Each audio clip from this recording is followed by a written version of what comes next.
नबी करीम सल्लल्लाहु अलैहि वसल्लम फरमाई कि पर दुनिया के कम खलक अल्लाह तड़ेर नजदीर पागीबा द दुनिया मुसीबतों और तकलीफों ज्यादा राजी और पटोल के ज्यादा तकलीफों पर पैगंबरान रागली सुम्मल अमसल फल अमसल बिया चिकम पैगंबर पसिद द्वेम नंबर या द्रीम नंबर कम चखले तो सुम्र नजदीर आगमर पे इंसान बाद तकलीफों आ मुसीबतों राजी हजरत मूसा अलैहिस्सलाम दीदा याकूब अलैहिस्सलाम इंजम पुश के तकरीबन वसेरा जी आओ मिस्र के आगा जमाना के पैदा शेवे लीचे कमा जमाना के मशहूर फिरआउन वलीद इब्न मुसअब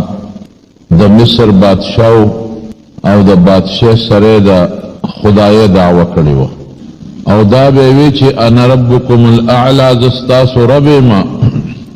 और कोटिम नगवरे लुए रब लुए खुदैमा लद बादशाही देर जोर और शोर के वा और खल्क बा दता सज्दे को ले इबादत बे को तरदे हद पूरे चिकम बा दद दरबार तनशुरा रसीदेनो दखपल डांचे खपल शक्ल बूतान जोड़ कड़ियो अगे खल्क लवर कड़ियो चिखपलो कोरुनो के जमा दी बुत सज्दे कवे और द मिस्र के सुम्र गिरदो नवा खलकोनो टोल बो दता खुदैवे और दता बे सज्दे कोला या द बुत इबादत बे को सज्दा बे कोला यौजल खूब लिचे दशबेज खूबिनी चे पखपल तख्त बांधे नास्ते मा और यो सड़े रागे पजमरी बांधे सोर दे चुका वसर लास के दा और दागा दुमरा रोब हैबत छे खलक ते तख्ती सो को लार के वत नशी उदरे दे सो के रामने कोली नशी और नेग रागे दे फिरआउन ता द जमाने द फिरआउन ता मखामख उदरे द और ये चीजें पदा सर पर चुका हुआ लमो द तख्त ने लांदे रहो गुरदोलो बल खूब एदासी उलती और सड़े रागे और जब तख्त बांधे नास्ते माओ जमा द तख्त द अखपेऊनी वाला वेला कोला तख्त मात शोदते लांदे प्रेवतम और बल खूब इमदासी लीदले उची और सड़ी द ग्रेवान न रवनी वमा और पजम के रहो गुरदोलो मो द पासे लते राकड़े दा गण खूबुन के दऊली दल नो द खपले बादशाह खलक रागुन कल मशवरा की दा हैबतनाक खूब दे जमा पकड़े लुए तजलील दे जिल्लत ते और द बादशाह और द तख्त द खत्मे दो इशारी दी पके नीचे सुमर पा आगा जमाना के द पखवानू किताबुन पोए खलको या नुजूमियानु या साहिरानु मिस्र के खो जादूगर डेरू या द फिरआउन वजीरानु द आगा द दरबार खलकू द टोलो यो मुश्तरका मीटिंग यो को और खूब चीलेदन और दा बेवे कि दा कम सड़े राजी नो दा द बनी इसराइल द तरफ नरा रवानी मिस्र के दो किस्म खलक सेदल यो द फिरआउन द कौम खलक अगी तबे क़िब्तियान वे और यो बनी इसराइल अगी द खार न बारो सेदल अगी तबे बनी इसराइल बे विदा द मूसा अलैहिस्सलाम कौमो दा अगा कौमो कि हजरत याकूब अलैहिस्सलाम और यूसुफ अलैहिस्सलाम कल मिस्र तरागली उनो द याकूब अलैहिस्सलाम दो लजामुन दा दागी औलाद पदा मिस्र के खोर शयो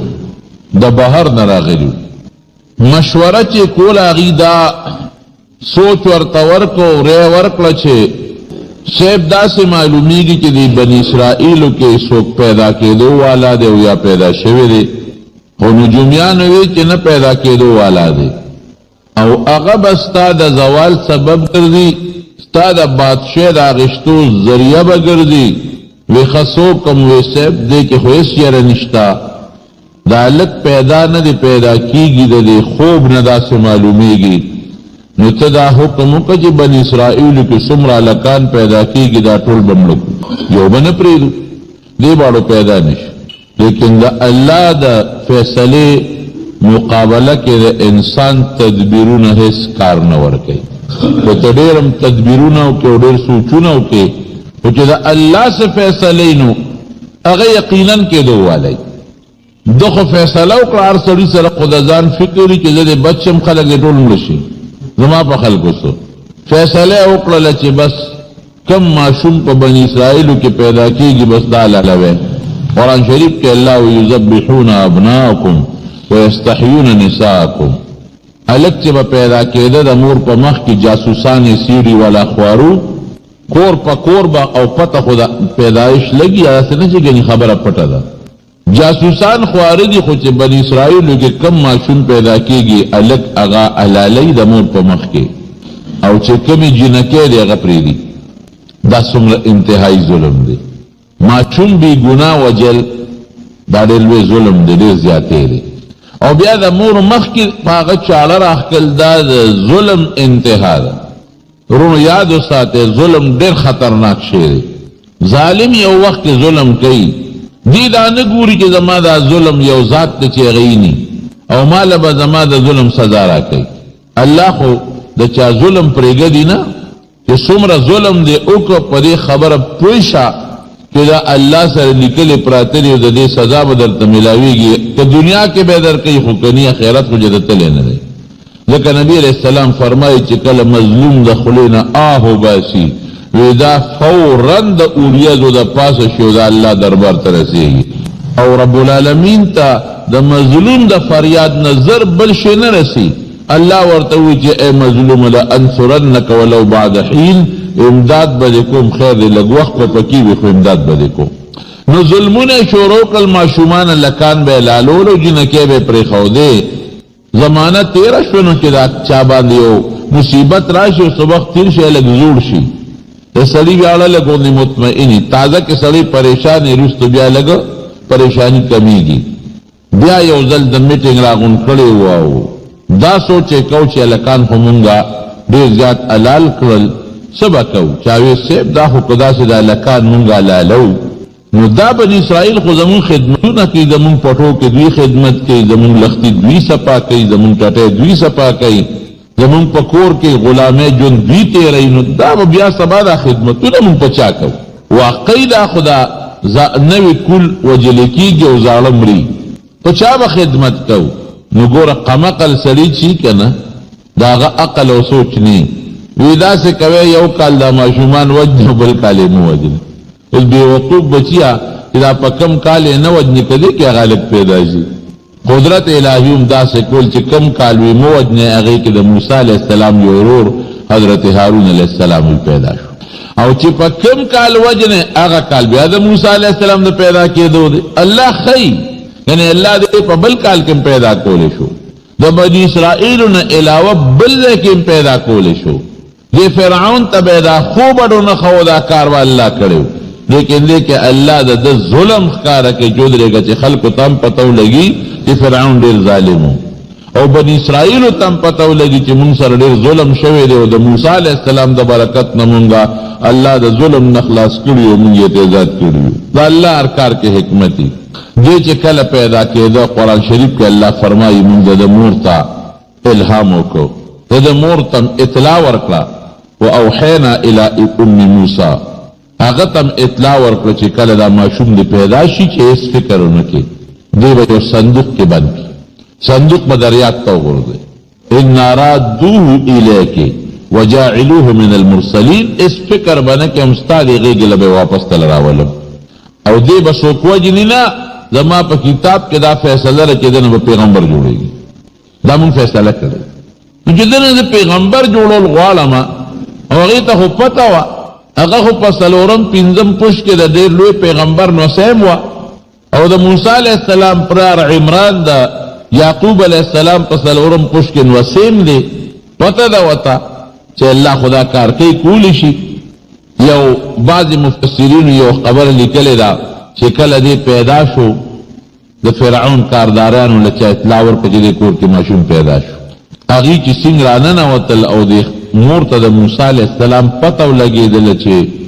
دا خو دا ظالمان رالل، نو دې وي دغه وخت تنور بل کړی، تنور یې بل کړی و، ډوډۍ پخولې. د دې دماغو کارونه که الله ته مازغه واغېشتل لیونی یې کړه او دا ماشوم یې راواغېش هغه تنور کې وغورځو. یعنی په عقل څوک ماشوم تنور کې نه غورځوي. الله کول داسې چودرېږه د دې نه دا عقل اخلم، دا پویه ته اخلمه، دې ته ښیمه چې دا معشوم با صندوق کی بچکے بندے ذات بچکولو والا زیم معشوم تنور کی اغردو چی اغی سنگ رانا نواتل معشوم اوکت کور پا گوڑ تلاشی واغشتل معشوم خونشتا اغی واپس لالل چی واپس لالل دا دی ہوش راغی چی وہ معشوم میں سکو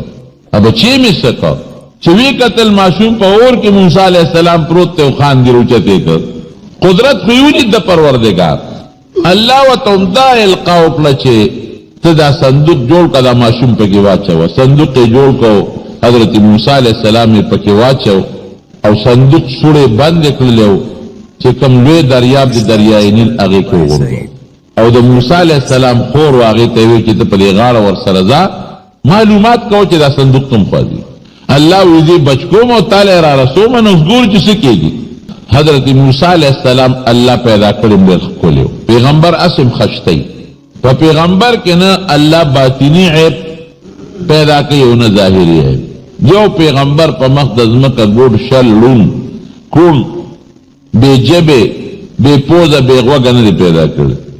جسو پیغور ورنگی جمعنا تالی شکل تاو گورتا پیغمبر لیقی او باطن کے پیغمبر پاک او صفائی دیر خشتا و رنات اطلاع کہ صندوق کیوں غرداو او صندوق کی دریاب کیوں غرداو اللہ دا دریاب دا چپو پا حکم اللہ کو عرش دا اللہ دا حکم تابع دے اگا دریاب کے اگا صندوق رو روزی زی دا دریاب نا دا فرعون محل تا یولوی نہر تلے دے پخواد بادشاہانو کستازو کہلی دی دا اقبل محلو نا دا دریاب پر غاڑو جوڑ کردی دا دریاب نا یو نہر تلے دے دا فرعون محل تا چی اغی کی پہ اغوی سیل کئی یو لام بھی پکی یو تفریق کئی یو دا اغی پغاڑ بوٹی دی ولی دی اللہ دا سے کول چی چپو آغا صندوق اقا نیر تور مخامخ تو خوری پا یرا کدے جو خدا دا خو پا بل طرف ورا گئی او چی بیا اغا نیر تور گئی نو ٹیم دا سے چی دا فرعون خزا دا بی بی آسیہ دا لیرنے کا بی بی دا سر دا نورو وین لوراوتے دا دریاب پر غاڑا باندے خپل مشغولا کئی خپل آزادی کئی او خپل گف شپ لگئی دا صندوق ور روان دے اللہ دا سیو کا چی داغی مخیطا یو اونا پا دینیر کے راخکتا و داغا اونی سانگی سر صندوق ان خطا داغی مخ کی ان خطا جنیوی آگا دا پیرعون خدتا آسیتا چی دا صندوق دلتا ان خط صندوق کسی دی اتر اچت کنی کسی دی صندوق سکای چی اگا ورلو اگا صندوق لے گوت یوڑے ذکر بعض علماوی چی موسیٰ مو اوبوتاوی پا عبرانے کے او سا اونے تاوی دا اونے و دا اوبو پا مینس کے دے روچت شو ذکر ورطا موسیٰ نم کے خود یو قول دے چی صندوق روچت کے جن صاحب دا خجرون دے پیچھ روچت کا چی سنگے روچت کا و دا صندوق نے سر کو لو کو حضرت موسیٰ علیہ السلام معشوم پہ کے پروت تے او دا سے خشتخ کولے معشوم چی فوراً دا فرعون دا خز اللہ تعالیٰ ورسرا غیر اختیاری مینہ پیدا کرا قرآن شریف کے اللہ ہوئی چی منگ وسر داغی مینہ پیدا کرا دا گورا ضرون خدا اللہ پہ اختیار کی دی گا القلوب بین ید الرحمن ضرون دا اللہ پہ لاس کی دی بین اصبع الرحمن بین ید الرحمن دا اللہ دا گتو دا اللہ دا لاسونو پہ مینس کی چی کم خوی اڑائی یقلبہو کیف یشاء کہ اللہ سنگوارے خوی اڑائی راڑے بصرے پہ عاشق شو چی دا معشوم خشتخ کلے او پا دی پویم شو چی دا معشوم چا زمون دا لالولونا دریاب تا غرزولے دے گرد منگو تل راگی روچتے کوئی صبرو کہ دا معشوم مال راکی غیق کے واغشتا موسیٰ علیہ السلام کو پیغمبر دے خشتہ دے کلے دے تا پیغمبر اثار دی پکے او مزیدارم دے دا غیز لو وسر اللہ پیدا کر مینے وسر پیدا کرا فوراً ادرے گے صبرو کہ دے دخپل خاون فرعون نا اجازت غوارم پمنڈے دا معشوم اغل یوڑو یو معشوم نیومنتا دیر خشتا دے او دا دی بی بی آسیے نارینا اولاد نو او دا فرعون دیر زیادہ مینا و دے سرا انتہائی محبت زموستا نارینا اولاد نشتا کدی خوخی ندی بمن پا زیوالی ونیسو نا خزگ ورے اسنا داغا الکنی وینا ندا با زمون خواک الویسی من بے الوی کو کہ زمون پا غیق الویسی من مینا ورکو چی من سکو دے باغا کئی زمون زوی بشی ستا زوی بشی نو جستا زوی شو نو دی بستا نافرمانی خو نہ کئی ستا غیږ کې بلویږي زما غیږ کې بلویږي دی به زمونږ تابعداري مونږ چې ورته کم عقل ښایو هغسې به زده کوي د فرعون زړه کې مینه پیدا شو ښځه چې ستا خوښه ده نو به دا به زمونږ وي شم او خشته دی غورځولو ته زړه کېږي هم نه دې خوا ته د موسی علیه السلام خور تماشه کوي دا م ورتاو شوه چې ورېږه زما رور خو دوی د دشمن لاس ته لاړ یا خدایا مونږ خو دوی نه پټاو دریاب ته م غورځو دا خو دوی ګوتو له لاړ چې دوی پسې نه اخرې کوي څه لوبې به کوي چې پته ولګېده چې ماشوم سره خو د مینه پیدا شوه هله وي څوک راوله چې د ماشوم له پی ورکړي د خوشحالۍ نه یو م راځي بل م راځي چې یاره دا ماشوم له به څوک پی ورکوي ځکه پی والا ته خو به هم ډېر لوی انعام میلاویږي حضرت موسی علیه السلام د چا پی نه اخلي پی نه اخلي هغې کوشش کوي پی نه اخلي د موسی علیه السلام دا خور ورته وایي یاره یو کورنۍ درته نه ښیم هل ادلکم علی اهل بیت یو کورنۍ درته نه ښیم چې هغې به د ده یکفلونه تربیت وکړي او د هغې ښځو داسې پی دي د هغه کورنۍ چې هر ماشوم هغه پی قبلی نو دا به په دې علاقو کې بعضې دیانې ښځې وي لکه اوس هم چې د چا ماشوم کېږي بعضې ښځې وي هغې خدمت کوي نو بعضې به د پی ورکولو والا ښځې وي د فرعون کور والا هم دا سوچو که بی بي آسیې چې دا به څوک ښځه به وي ښه داسې وکړه ته راوله مونږ به وګورو خور یې په منډه لاړه مور ته وایي چې هغه دقسې واقع شو هغه ماشوم خو فرعون کور ته لاړ هغې خو په زویوالی ونیوه ته راشه ماشوم له د چا پی نه اخلي د هغې خو بیا هم بچی و هغې زړه کې هم صدمه وه د خپل بچی به م وینمه ځکه خدای پاک خو ما سره وعده کړې ده چې انا رادوه الیک ستا غېږې لی راولم لکه چې ما لی جوړ راولي چې دې څنګه موسی علیه السلام روچت که خو چې لاول ورننوته نو الله ورته زړه کې الهام کوي چې اصلي دې پې ګمان ونه کړي چې د دې زوی دی نو دا هم چې ورننوته نه دا خو ډېر لرې ځای دی دلته خو زه خدمت ته نه راځم او دا خو د بادشاه محل دربار دی څوک به وایي تلاشي دې کوم او څوک به وایي مه راځه او څوک به وایي داسې کو او که دې ماشوم کې مانه لږه کوتاهي وشي نو سبا به تاسو بیا وایئ چې تا ناجوړه کو مړ دې کو تکلیف دې ورکړه نه زه نه شم کولی لږ خبره پې ځان پې درنوي چې دې ونه پوی نه شي چې ګنې دی بچی دی نه ته راشه ته ماشوم خو له اول سینې ته واچوه پته ولګي چې ستا پې خوري که نه خوري چې موسی علیه السلام یې سینې ته واچوه خو خپله مور ده فورا یې پی راښکل شروع کړو پوره موړ شو نو موسی علیه السلام هغې خوشحاله شو او ډېره زیات بیبي آسیه خوشحاله شوه فرعون خوشحاله شو د فرعون بله لور د هغه هم خوشحاله شوه چې دا خو ماشوم ته کار ومشو وی به داسې وکړه تا له مونږه تنخوا مقررو او ته دې ماشوم له پی ورکوه نه زه نشم ورکولی زه دلته نشم راتلی ځای لرې دی او زه خپل کور خوشې نشم پرېښودی نه دا خو د بل چا پی نه لري د بادشاه حکم دی خامخا به ورکوي ښه نو چې خامخا پکې خبره ده نو مهرباني به کوی دې ما له راکړې زه به خپل کور ته بوځم هلته به له پی ورکوم هغې داسې به وکړو الله چې ورته ویلي چې انا رادوه الیک تا ته واپس کوو د الله فیصله رښتیا کې دروغ رښتیا کور ته یې بوته ماشوم مکه ماشوم خدای خپلې مور له بوته حضرت موسی علیه السلام او مور وله خپل پی ورکړي او دې طرف نه وله تنخوا مقرر شوه او د تنخوا نه علاوه صاحبه دون عزت یې کېږي د دې ښځې ټول خلک وایي چې دا خو هغه ښځه ده چې د فرعون بچی پالي او الله پکې دا حکمت و چې مور ته هم واپس شي او د یو کافرې ښځې پی د موسی علیه السلام خولې ته لاړ نه شي د بل چا پی نه اخېستل دی خو پیغمبر جوړېږي دی به د کافرې ښځې د فرعون د قوم د یو کافرې ښځې پی بس کي نه د خپلې مور پی بس کي تنخوا مقرر شو صیبه بیبي آسیه کله کله راځي دا ماشوم ویني نو په یو لوی جلوس کې راځي او خلک هم ډېر لوی استقبال کې ولاړ دي او د موسی علیه السلام د برکت نه د بني اسرائیلو قدر هم شروع شو فرعون اعلان وکړه بس نور ماشومان مه وژنئ ځکه دې قوم الګ زما بچی شو او پوه شو که نه چې د دې قوم دی ځکه خو هم د دې به غورځولي چا کنه بل چا خو نه دی غورځولي مونږ خو د دې ماشومان حلالوو پام کوئ بس مه وژنئ ماشومان نور را مه حلالوئ او صاحبه خلک به هم تل خپل نمبر خلک جوړی کنه د ماشوم ته موسی علیه السلام له چا کمبل وړو چا جامې وړو چا مور له جامې وړو چې ګورې صاحب اسیې ته وایه چې دغسې پلانکي دا تحفه راوړې ده پلانکي تحفه راوړې ده الله مهربانه بادشاه عسا ان تکرهو شیئا وهو خیر لکم الله وی تاسو به یو شی بد ګڼئ بس تاسو دپاره بهتر ان مع العسر یسرا ان مع العسر یسرا د هر تکلیف او سختۍ سره ډبل اسانتیا الله وی زه ورکوم. ماشوم لویږي چې کله ماشوم د پيو نه پرېکړی شو دی وی اوس موږ خپل ماشوم راکړه. ماشوم یې ورکړه. یو ځل فرعون سره په غېږ کې موسی علیه السلام ناست دی. فرعون هم غټه ګیره وه. دا ګیره بعضې علاقو کې رواج دی، لکه پټکې بعضې علاقو کې رواجي خامخا خلک پسري ګیرې ني پټکې وي غټ غټ. دارنګې بعضې علاقو کې د ګیرې هم رواج نو هغه غټه ګیره و. موسی علیه السلام لاس د ګیرې ته واچو داسې لاندې راخ کړه، یو چکې وله ورکړه. فرعون زر یاسیر ته یاسیر ما درته نه وې دا مغالک معلومېږي. دا اوس نه پکې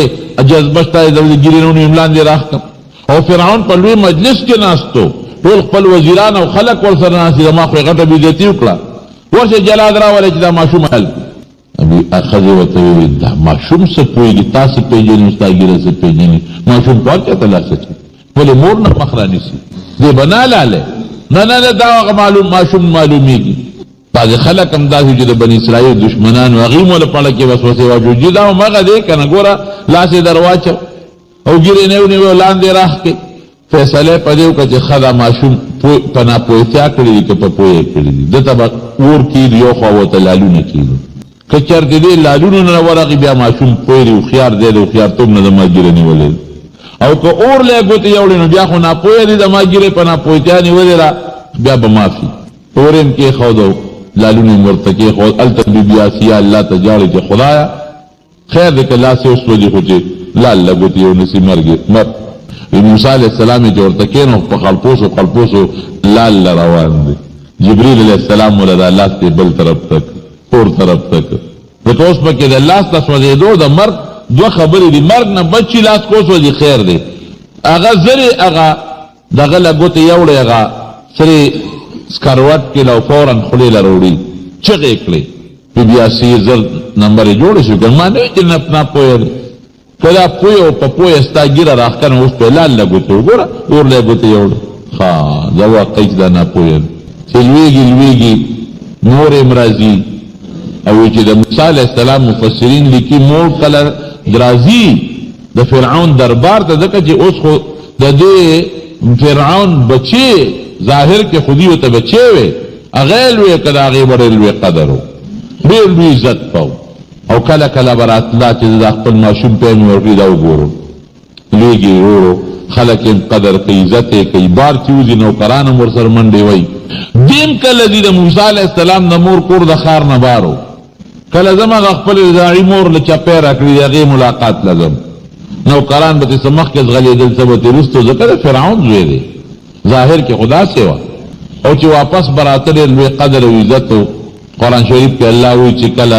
لما بلغا اشده ځوانۍ ته ورسېد نو طاقت خو ده کې زیات و. خدای پاک عجیبه حسن ورکړی و، عجیبه جسم ورکړی و. او بیا پیغمبر کې ډېر لوی طاقت وي. نو پیغمبر خو لا دې وخت کې نه دی، خو د پیغمبرۍ نښې خو پکې شته که نه. پیغمبر جوړېدو والا دی. یو ځل د مور د کوره را روان دی او داسې ټیم دی چې هغه څنګه د قرآن شریف کې ودخل فی المدینة علی حین غفلة من الناس، داسې ټیم دی چې خلک پکې ویده دي. عموما د غرمې وخت کې خلک ودي څوک نه یا ماسخوتن دی را روان دی. فوجد فیها رجلین، دوه کسان یې ولیدل یقتتلان، دواړه یو بل سره په جګړو دي. هذا من شیعته و هذا من عدوه، یو د دره قوم نو او بل د دشمن د فرعون د قوم نو په جګړه کې نو. فاستغاثه الذي من شیعته، چې د ده قوم کم کسو هغه ورته آواز وکړه ای موسی راشه دا سړی په ما ظلم کوي، د فرعون د قوم سړی را باندې ظلم کوي. هغه سړی د فرعون باورچي و، هغه له به یې ډوډۍ پخوله، خوراک به یې پخو، هغه خشاک راوړه. نو دې بني اسرائیلي ته ویې د موسی علیه السلام دې قومي ته چې دا خشاک دی اوس هغه ورسره نه وړه، هغه وهب په زور به یې در باندې وړم، ستا پلار به یې موړي، په جګړه دي. موسی علیه السلام ورغی، هغه د فرعون باورچي ته وایي چې لکه ظلم مه کوه چې نه وړي نو پخپله یو څه که نه ته پکې لاسې د فرعون ستا د پلار د فرعون باورچي یم، زه خو کوټې سړی نه یم. هغه سره هم بیا ادبي شروع کړه. موسی علیه السلام ورته لږ غوندې ادب ښو چې لکه داسې مه کوه، ته خو ګوره ظلم هم کوې، زیاتې هم کوې، درته جاړي فریاد کوي، ته په زور پې ګېډې وړې. او زه درته وایم چې ظلم مه کوه، زیاتې مه کوه، نو ما ته هم رانېغ شوې. موسی علیہ السلام یو سوک ور برابر فوکزه یو سوکی وو چې یو سوکی وو نو فقدوا علیه بس اړوس سترګې او نه راپوله لاندې پرېوت مردار چې مړ شو خدایا هذا من عمل الشیطان انه مضل غوی مبین دا څو شو دا خو د شیطانی جذبه غصه راکراله اگر چې سړی کافر دی حربي دی د ادب ورکو د مر په نیت نه وو ظالم او ظلم یې کو خوشي ور برابر شو خو څوک شته نه څوک په پی نه شو موسی علیہ السلام خلال واپس د فرعون دربار ته د اطلاع راځي چې را دغه یو کس چا وجلې د فرعون باورچی چا وجلې پولیس یې خوارک المعلوماتو کې دا چې چا وجلې نو دنه مونږه سزا به ورکو موسی علیہ السلام سار لبیا داسې باروته دی اندازه اخلي چې نه ما دا سړی یاد نه کی اوس هغه سړی بل طرف جګړه دی پرون چې کوم قرآن شریف کې الله وایي بل چا سره په جګړه دی چې بل سره په طرف جګړه دی نو موسی علیہ السلام ته आवाज کوي راشه وې دنه اخلاص کا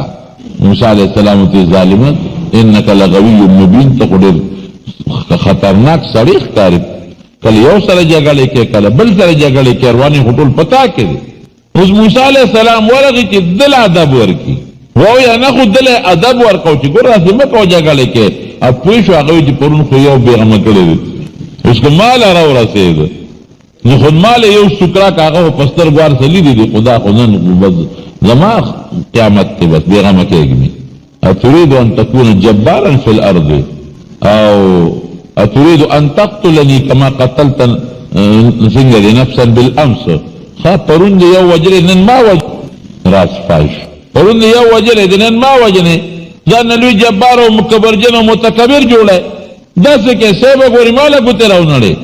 پس هغه کم سړی چې سره جګړه واغه خو پوه شو او دا پرون سړی خو د وجلې خبره خو د خپل نه وته الله فورا د فرعون دربار د چې سبب غالک چې وجلې شوی دی هغه خو اتا چې کوم لوی کړی دی هغه وجلې مشوره شروع میټینګ راو وخت چې سره سوکو چې آسیم خپنه شي او د سزا ورکو موسی علیہ السلام تم پتو لګی چې راس خو پاش شو یو کسو د فرعون پر دربار کې هغه د موسی علیہ السلام سره مینا و پمندر راغی حضرت موسی علیہ السلام الله نلاول خو درخواست وغوښته چې الله ما نه خو زیاتې شوي او ما معاف کړه قرآن شریف کې الله فرمایي فغفر له الله وبخه او فورا یو لویه لار د مدین په طرف پاغې روان شو چې فرعون مې وجنې راشه دی وطن نه ځانو بس اوس کم ماشوم چې د بادشاه په کور کې لوی شي د بادشاه کور کې او مختلف قسم نعمتونه کې لوی شي نه ګرمي په سترګو لیدي او نه یخني په سترګو لیدي او نه خپه په ځمکه لګېدلي دوکاران ته تاویږي را تاویږي او پاسونو ګرځي او په مزو چرچو کې سر وي اوس اقا الک په دشتو پس کم ماشوم چې د بادشاه په کور کې لوی شي د بادشاه کور کې او مختلف قسم نعمتونه کې لوی شي نه ګرمي په سترګو لیدي او نه یخني په سترګو لیدي او نه خپه په ځمکه لګېدلي دوکاران ته تاویږي را تاویږي او پاسونو ګرځي او په مزو چرچو کې سر وي اوس اقا الک په دشتو بیابان کې په یو جوړه جامو کې سرتور سر د مصر نه روان اتت شپې یا لس ورځې مزل د مدین ته تلا رضي او د الله نه سوال کوي چې خدایا ته زما حفاظت وکړي څنګه دی وحدینی سواء السبیل خدایا نه غلار راته وښیه دن د الله نه سوال وکړي چې خدایا ما ته هدایت وکړي او ما نه غلار راته وښیه اتش په لس په تقریبا چې مزل وکړه لاره کې دمه کېږي هم ستړیم دی یو ځای ته ورسېد چې هلته لویه ګڼه ګونه ده یو کوي دی کوي په هغه کوي خلک راجمع دي څوک د مشکونو کې وبوړی څوک د څاروي اوبه کوي او یو دوه جینکې دي ومن دونهم امرأتان تذودان هغوی سره ګډې چیلې دي خو هغې یې د رش نه منې کوي چوکې یې نیولې دی رش ته یې نه پرېږدي دی ورغې هغه جینکو ته ما خطبکم ولې دلته ولاړ یې وایي مونږ دا ګډې چیلې روستې دي خو دا سړي دي او دوی ګډې چیلې خپل څاروي سیرابوي نو مونږ خو حیا ده نو د سړو منځ کې مونږ نه ننوځو چې دوی لاړ شي بیا به مونږ خپلې ګډې چیلې سیراب یو روایت کې خو داسې راځي چې هغه سړي لاړل نو لږې غوندې اوبه په هغه حوض کې پاتې شوې او په هغه کوي باندې یو غټه تیږه کېښوده غټ تیږه مضبوط سر چې هغه د جنکو نه شو کولاولی نو موسی علیہ السلام ورغه غتیږي ته لري کړه. او بل روایت کې دا راځي چې موسی علیہ السلام کې خو هغه زور خو کنه جذبات هم پکې و، هغه خلکو په هغه رش کې دننه ورغې لاسونه ولقول خلک یې خوا دې خوا کړل. تاسو څاروي صاحب وایي دو جنکې دي غریبانانې هغوی له لار نه ورکوئ. هغه بورقه چې پنځو شپږو کسانو به په شریکه راسته حضرت موسی علیہ السلام ګرګړې په یوازې تاوی خو بیا راویستې هغه جنکولی اګرې چې له سیراب کړې او بیا لاړ یو ستوري ته سملاست ربي انی لما انزلت الی من خیر فقیر. خدای ستا خیر ته محتاج یم، کوم خیر چې ته نازلې د انسان دپاره خدای زه ورته محتاج یم. نه مې بړستن شته، نه مې تولی شته، نه مې صادر شته، نه مې زیاتي جامه شته. بلکې علما لیکي اخو دا یو سړی چې داسې د مالدار کورنۍ وي یا د اوچتې کورنۍ وي د هغه سپلی خو نازکې وي که نه، نازکې سپلی وي او هغه مضبوطې نه جوړی چې ډېر عمر کېږي میاشت نیمله نو هغه په لاره کې سپلی هم شتېدلې و پیاده روان دی اوس او زه خو په منډه را تښتېدلی یم. خدایه دا به زما څه به کېږي او ژوند یې د بادشاه په محل کې تېر شوی دی. خدایه مور هم پاتې شو، ورور پاتې شو، قوم پاتې شو، دا څه په مصیبت وړېدم. الله څه به کېږي. جنکې لاړې هغه د شعیب علیه السلام لوڼه وي. دا بل ابتلا ده. اوس یو ابتلا هلته نه ده او فتناک فتونه، دا بله فتنه. هغې لاړل بابا یو مسافر دی، یو مصري معلومیږي، د مصر دی، رنګ نه مصري معلومیږي او ډېر بې کسه دی، بې سوکه دی معلومیږي. او ما بابا ډېر حیاناک هم دی، موږ سره سترګې نه دي لګولې او ډېر مضبوط پهلوان هم دی او ټوله قصه یې پلار ته وکړه شعیب علیه السلام ته. شعیب علیہ السلام خو پیغمبر دی، هغه ته خو پته لګي ورشه یو کسه ورشه او رایه شو وردن نه شو تپوس یې ترې وکړ کوم ځای نه رالې څه مسله ده. دا د ټوله قصه وکړه. هېڅ فکر مه کوه نجوت من الظالمین، خدای د ظالمانو نه بچ کړي. دې ته مدین وي دلته د فرعون بادشاهي نشته او نه تا په دلته څوک راتلی شي. دا بل علاقه ده، فکر مه کوه. او پوه شو شعیب علیہ السلام چې دی لږ کې د پیغمبرۍ اثار دي، دنه به خدای پیغمبر جوړوي. او پوه شو پیغمبر دی، پیغمبر ته خو وحی کېږي. هغه جناب هغه جنې ورته وي چې بابا ان خیر من استاجرت القوي الامین، خو ته مزدور به مونږ نیسو، مونږ خو خدمت نشو کولی ګډو چیلو، نو که ته مزدور نیسې نو استاجر ہوتی دی ونیسه په مزدورۍ. او دا ډېر بهتر ډېر ښه مزدور دی او بابا ډېر مضبوط دی او امانتګر دی. مضبوط څنګه دی؟ نو چې وی بابا هغه لس کسه چې کومه برقه راوباسي په یوازې درېسته، هغه مضبوط سر چې ګڼو کسانو پکې ویسته ده په یوازې اخوا کو. او امانتګرم دومره دی، حیا پکې دومره ده چې په لاره راتلم نو دې ځان نه رسته کړم، ما ته یې نه دي کتلی. شعیب علیه السلام ورته څه وایي؟ هلکه داسې وکړه که دې خوښه یي نو ما سره مزدوري وکړه او مزدورۍ بدل به څه در کوم، تنخوا به دې سي، تنخوا به دې دی که اته کاله دې زما خدمت وکړه مزدوري دې وکړه نو زما دې دوه وروڼو کې یو په نکاح دله درکړم، او که لس کاله دې وکړه نو ډېر به ښي. تپوس یې ته وکړه عمر دې څونه دی؟ څه کم څه خوب شه 10 کاله عمر و دغې وخت کې. هغه ته پته و چې په 40 کاله پیغمبري میلاویږي. اته یا 10 کاله چې ما سره تېر کړي عمر به 40 ته ورسېږي، پرېږده چې زما خوا کې په ګاونډ کې دله خدای پیغمبري ورکړي. خوښه دې خپله ده. هغه وشو په دې فیصله شعیب علیه السلام ته وایي او بالکل په دې فیصله ده الله علی ما نقول وکیل. بس ټیک ده چې تاسو وی او ما سوی نو الله پې خبر، الله د دې خبردار او الله ته دا کار به موږ سپارو. د شعیب علیہ السلام خدمت پې کو او د هغه ګډې چیلې به سرولې. شعیب علیہ السلام خنو ګډو چیلو کې خو یو دا فایده شو چې پیغمبر دا سخت او د منډو تړلو بلد شي. دویمه فایده به کې سره د دې ګډو چیلو مثال داسې لکه امت ګډو چیلې به د منډه وي ته به ورپسې دې چې رانه چې د شر مخونه تختی د امت به خیال ساتي چې رانه شیطان ګمراه نه کړي. ګډو چیلې به د منډه وي په پردي فصل به ورځي ته به او خو پردي فصل نه خوري نه اوس هغه نه ته وي پرې چې وی خوري دی وته شاکی که پردی فصل والا راغی لکه چې خاده ما خو خیال نو نه اصل مسلمان چې دی به د پردی فصل خیال ساتي چې ګډه چیلې به پردی فصل ورنشي، نو تب هم د خپل امت خیال ساتي چې دی رانه ګمراهیت او ګناه ته لاړ نشي، او د ګډو چیلو به د نور خیال ساتي چې نور رانه خراب نه کړي، باران یې خراب نه کړي، غلې رانه غلا نه کړي. داسې پوره د امت نګراني وکړي. پیغمبري ډېر ګران کار دی، لوی منصب او لوی عزت ته خو کار ګران دی. نو ګډې چیلې پې وسرولې او ځان سره اوسو چې د پیغمبرۍ طریقې او چلم زده کړي. څوک 8 کاله یادوي او څوک 10 کاله یادوي. چې هغه موده پوره شوه نو حضرت شعیب علیه السلام ورته هغه خپله لور په نکاح کړه. د وعدې مطابق. ده بیا خواهش ظاهر کړي چې زما خو 18 کاله وشو، د فرعون نه به زما خبره ممکن ده یېرئ، مور مې یاده شوې ده، رور مې یاد ده، خور مې یاده ده. شعیب علیه السلام تسخر ته وایي که اجازت راکړې نو زه به لاړ شم د مور ملاقات ده. ډېره ښه لاړ شه. ګډې چیلې هم وله ورکړې، ښځه هم ورته حواله کړه او پیسې هم وله ورکړې. خصوصا هغه امسا چې شعیب علیه السلام سره پرته وه د پیغمبرانو نه نسبا دله را رسېدلې وه. علما لیکي وي دا هغه امسا وه چې آدم علیه السلام د جنت نه 10 څیزونه روړ، یو پکې د امسا وه، هغه یې ورته حواله کړه او داسې په آثار یې نه راواله کړې. مفسرین لیکي وي دننه کوټې ته ورشه، دا ګړې چیلې بودې نو یو کونټۍ پرته د هغه راواله، دې ورغې دا کونټۍ راواغېسته، وایي نه دا کېده بله راواله، هلته بله پرته ده، دا زما ده بله راواله. وایي چې دې به ورته هغې کې ګڼې کونټۍ پرتې وي هم دا به یې ګوتلو راتله، چې بیا به یې راوړه تا ته نه چې دا کېده بله پرته ده بله راواله. وایي دا خو ما صاحب کېښوده بله مې راواغېسته، نو نه وي همغه دې راواغېسته چې هغې کېښوده بله یې راواغېسته چې راوړه مقه ده. دا وایي دا بس هم ستا نصیب دي پکې، ورته پته وه که نه چې دا کونټۍ خو کونټۍ ده. علما لیکي دا هغه امسا وه چې پشتن نسبا د شعیب علیه السلام لاس ته را رسېدلې وه او دا هغه وه چې حضرت آدم علیه السلام ځان سره کوم 10 څیزونه د جنت نه راوړي، یو پکې د امسا وه، هم وله ورکړه، لورې م ورته په نکاح کړه، ګډې چیلې هم وله ورکړې. را روان دي یو مقدس ځای د وادي سینا، هلته چې راورسېدل نو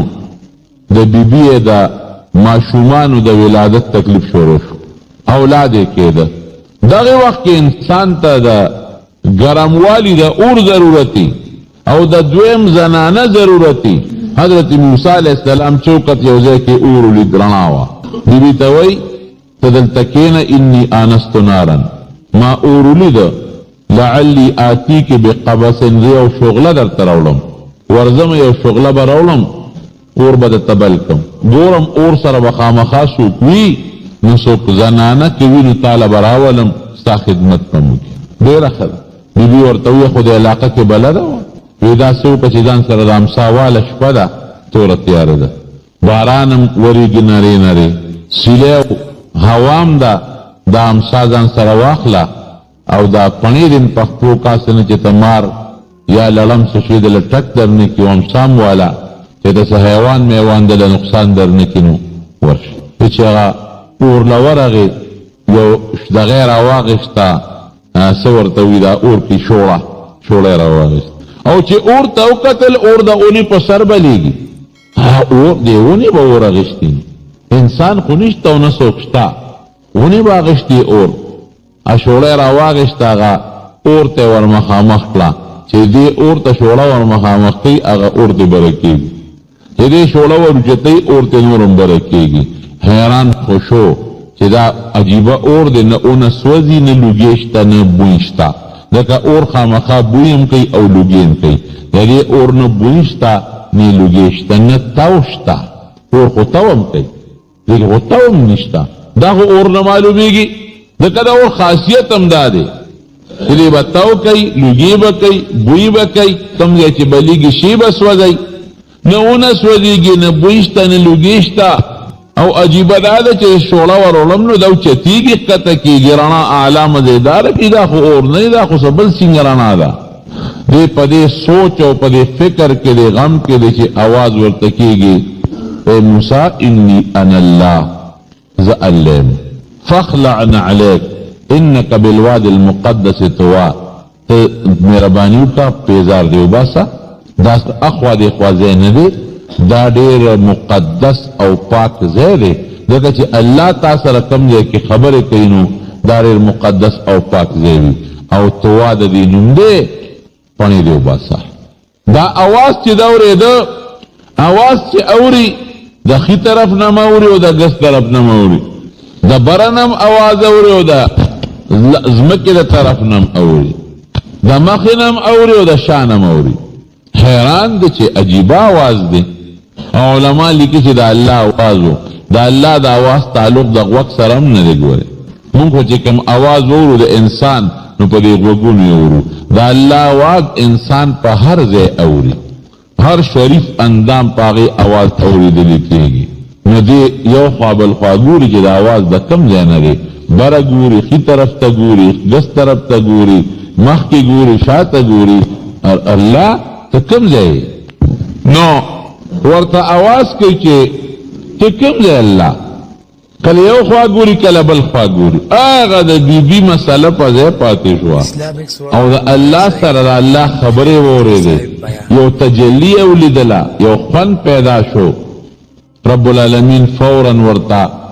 بشارت او زیر ورکړي چې تعالی ما پیغمبري درکړه. خو پیغمبري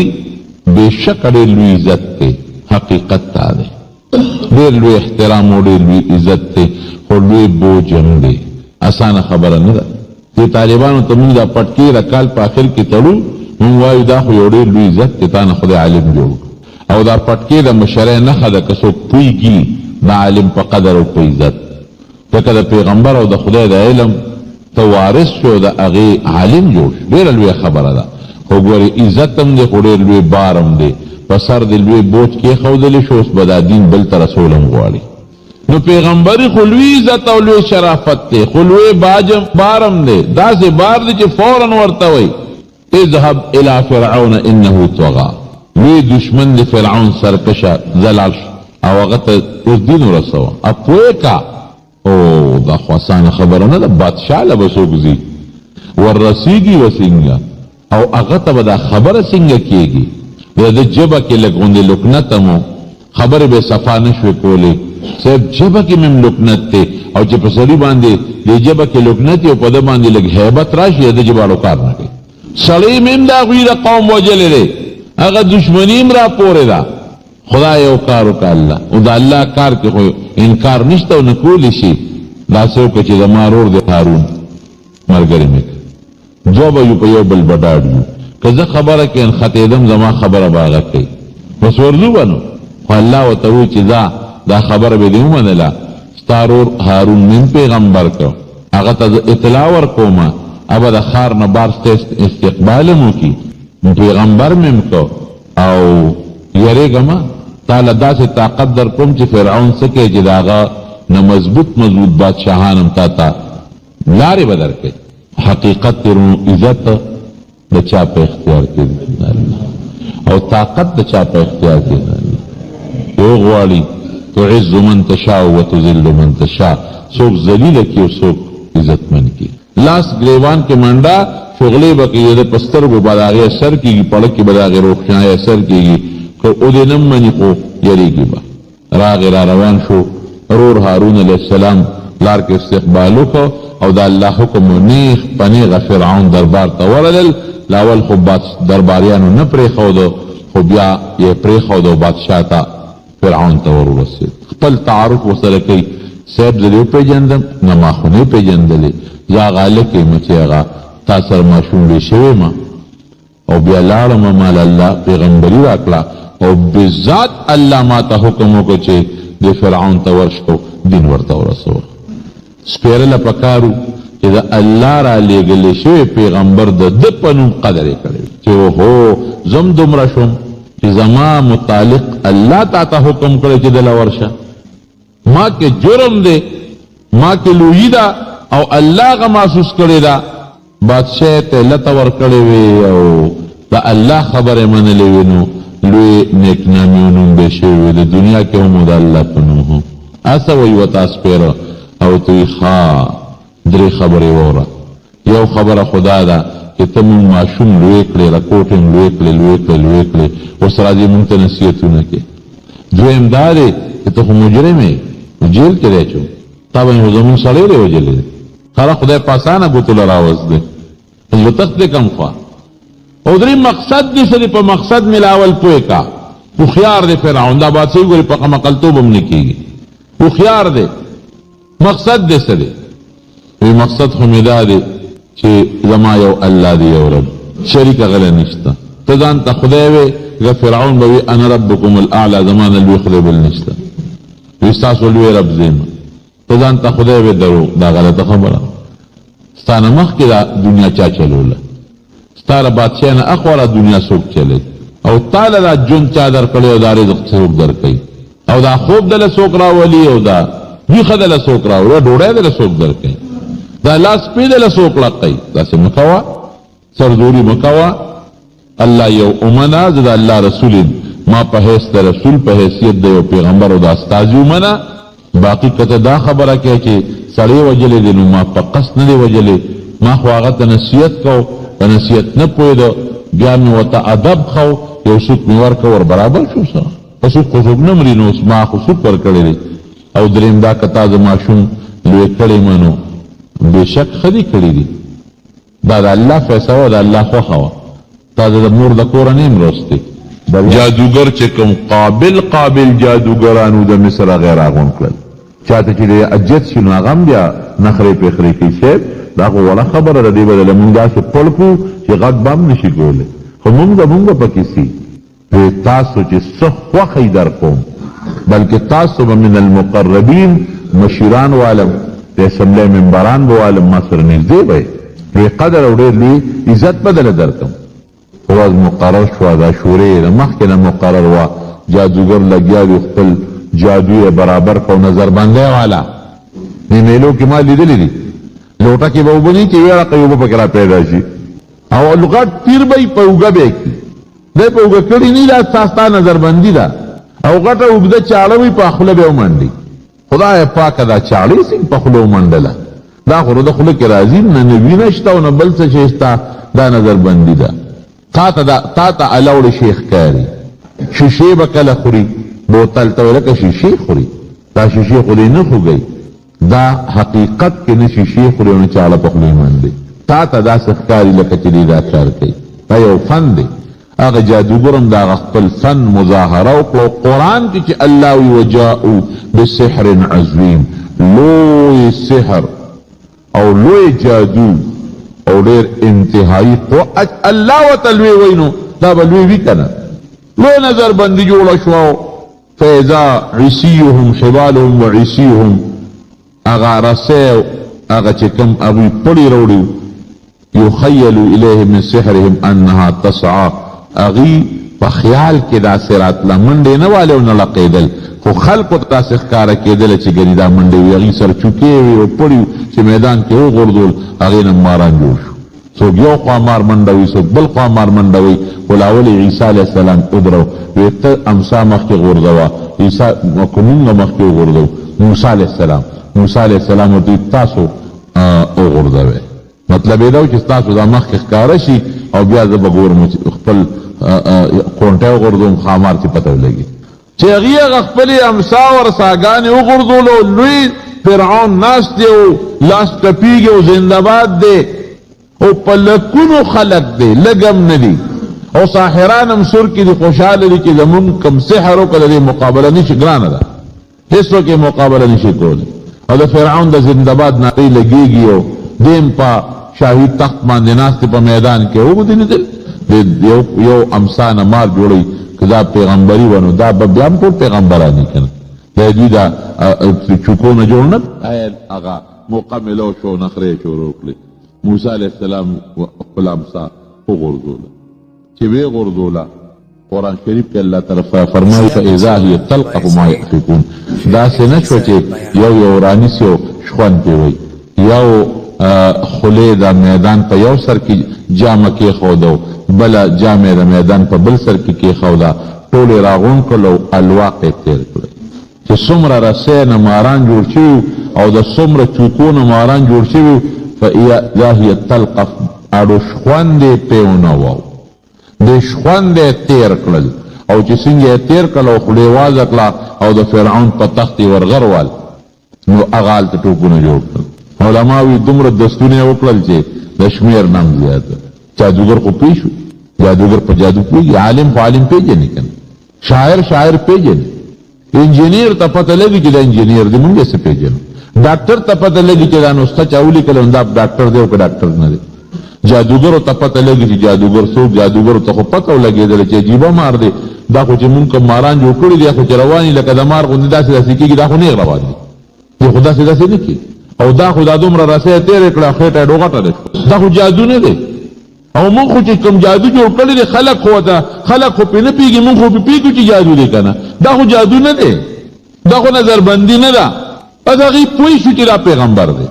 هغې ته پته ولګېدله چې دا پیغمبر دی. او موسی علیه السلام فوراً دعوت هم ورکړي چې ګورې د پیغمبر امدا زما معجزه ده، عمل الله یو دلیل لا کړی دی، د پیغمبر معجزه د پیغمبر نه ښیي.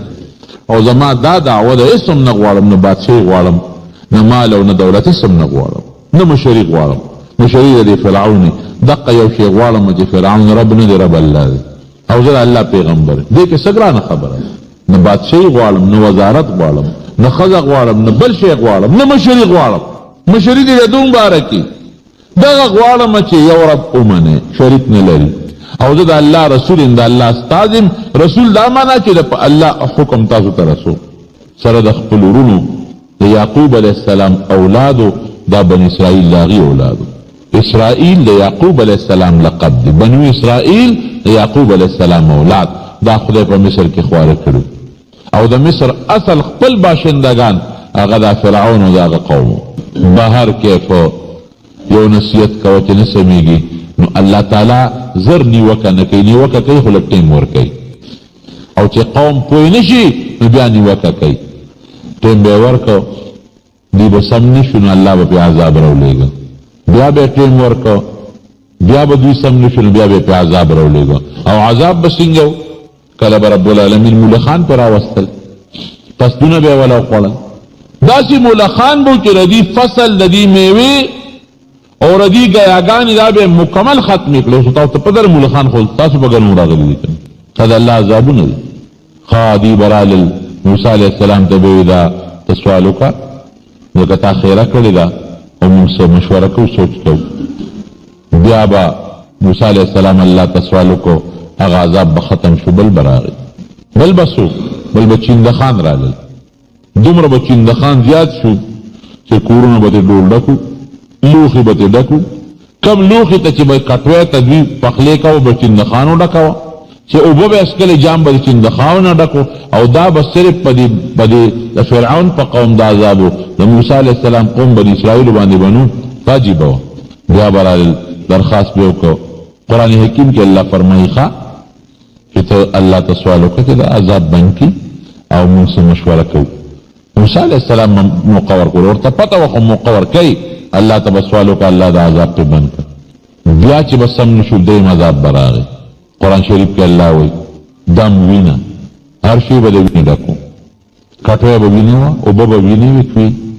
او بني اسرائیلو سره به نو. او عجیبه دا ده، دوی به لاړل بني اسرائیلو کې دوستانه تعلقات خو به وو چې تاسو د خپل کې اوبه راکړئ، چې هغې به ورله په جام کې د خپل کې اوبه ورکړئ. جام به دغه بني اسرائیلو ملګري دي له ورکړه، د بني اسرائیلي په لاس کې به اوبه وې چې د دې لاس ته به جام وړي، وینه وشوه. تر دې حده پورې چې یو سړي ویې لکه داسې کومه زه په خپل خوله کې اوبه رالم، او د خپلې خولې نه ستا خولې ته دراړومه. وایي دا ډېره ښه ده. هغه په خپل خوله کې د خپل کوي نه اوبه راواغېستې، او چې د خولې نه د هغه فرعوني د قوم سړي ته په خوله کې ور واچولې، هلته کې وینې جوړه شوه. الله خدای دې د خپل قهر او غضب نه وساتي. زما د قسمي چې د الله عذاب او قهر راشي، نو اوچو سره لامده به م سوځي. د مارونو دا عذابونو باندې کار ونه شو. چې کار ونه شو، بس موسی علیه السلام مجبور شو، بني اسرائیلو ته ویې ځای چې ځو. یې مو نه پرېږدي او نه دي ایمان راوړي، بس ځای مونږ به ترې کډه والو،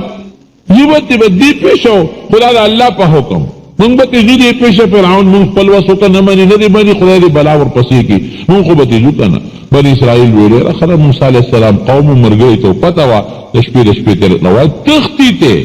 قوم ته تښتی د دې ظالم نه، د نه بچو، د نه خلاص شو. په دې به د مونږ پرېږدي، دا مونږ به ځان له خپله مسلماني چلو. الله د مشورې نه بغیر پیغمبر کار نه کوي. ښځه لارې ورته وښوله، په هغه لار چې موسی علیه السلام سره د قوم روان شو، خلک ورته وایي ته په غلطه لار لاړې، ته خو دریاب دې مخکې. وایي ما ته خو الله هم دا لار ښولې ده. فرعون خبر شو چې بني اسرائیل خو لاړل، ووتل. نو موږ دا کار به څوک کوي؟ خدمت د پټو د لارو کوڅو د ټټو صفۍ دا به څوک کوي؟ بس هغه ویځئ چې د فوج ته اډر وکړو چې شابه وځئ. فرعون مخکې د فوج ورپسې چې دا بني اسرائیل به راونیسو په لاره کې، او موسی علیه السلام په دریاب. قومو ته بیا وایي چې ګوره مونږ درته وایي چې لار دې غلطه کړه، په دریاب ورلو. ما ته خو الله دا خو الله اوس څه حکم، او داسې وختو چې د موسی علیه السلام قافلې پسې د فرعون لښکر راورسېد انا لمدرکون اوس پسې کېږي وایي داسې وکړه چې دا کونټۍ خو تعالی ماله کمال شی درکړی دی انا لمدرکون اوس پسې کېږي وایي داسې وکړه چې دا کونټۍ خو تعالی ماله کمال شی درکړی دی که نه دې اوبوله یوسې چې کونټۍ اوبوله یوسې هغې کې لارې جوړې 12 لارې 12 قومونو د یعقوب علیه السلام 12 بچي دا هر یو بچي دا قوم اولاد ځان له قوم 12 لارې شو ځکه 12 لارې دي چې په اسانه پې تېر شي یو لاره باندې به لږ ازدحام به ډېر ادا او اسانه به هم په دې وي چې اعلان وي چې هر یو قوم پلانکې قوم په پلان 1 نمبر لار پلانکې قوم په 2 نمبر لار پلانکې قوم په 3 نمبر لار پلانکې قوم په 4 نمبر نو جګړه به هم جوړه نه شي او تقسیم به شي او په اسانه به پوره دي دا نه چې د قومونو دشمني وي یو بل سره او بیا هم الله عجیبه دی دا اوبه خو اسم شفافي دي اوبو ته الله لکه شیشې کړه چې یو بل ویني چې اطمینان کې وي حجري سنګ پورې وتل لکه فرعون راورسېد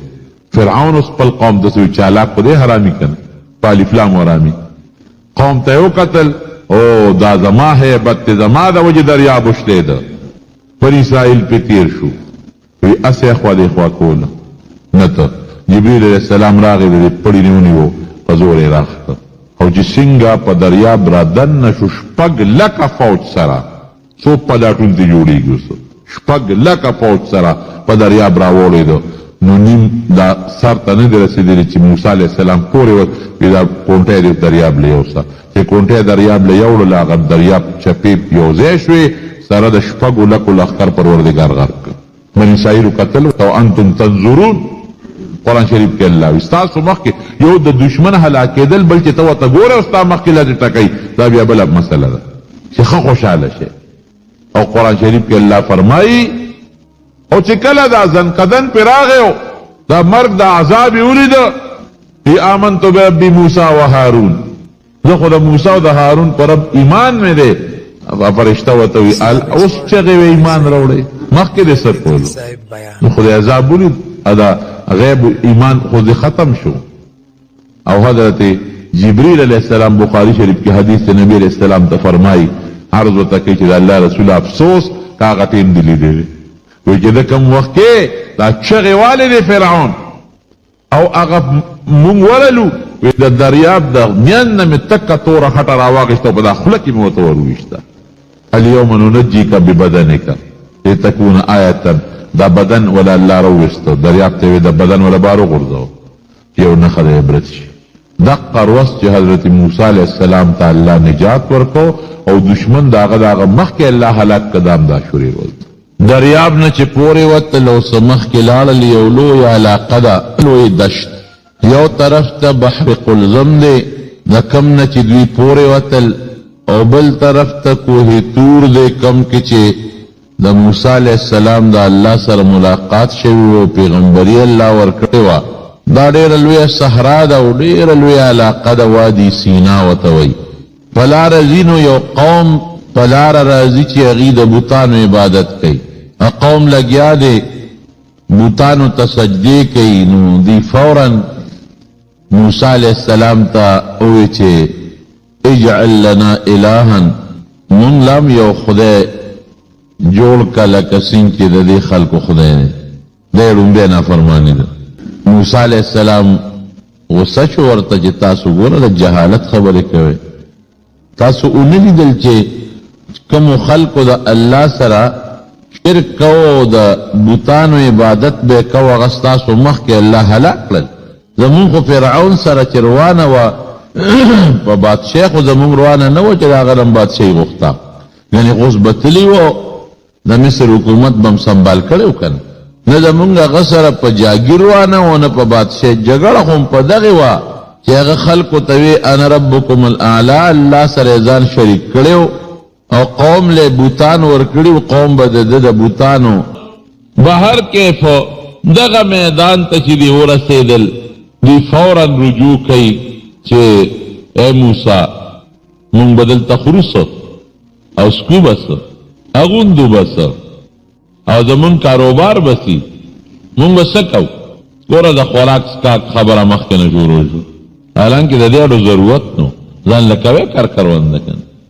دا وایي چې یاره دا میدان دشته ده من بدلتا ځان له زمیداری کو ځان له فصل بکرو نو دشت علاقه دا اللہ توائی پدے خلق پدے بارانی علاقوں کے پدے غرونوں کے چے کم یا کیو بنی کر کروندہ نہ کیسا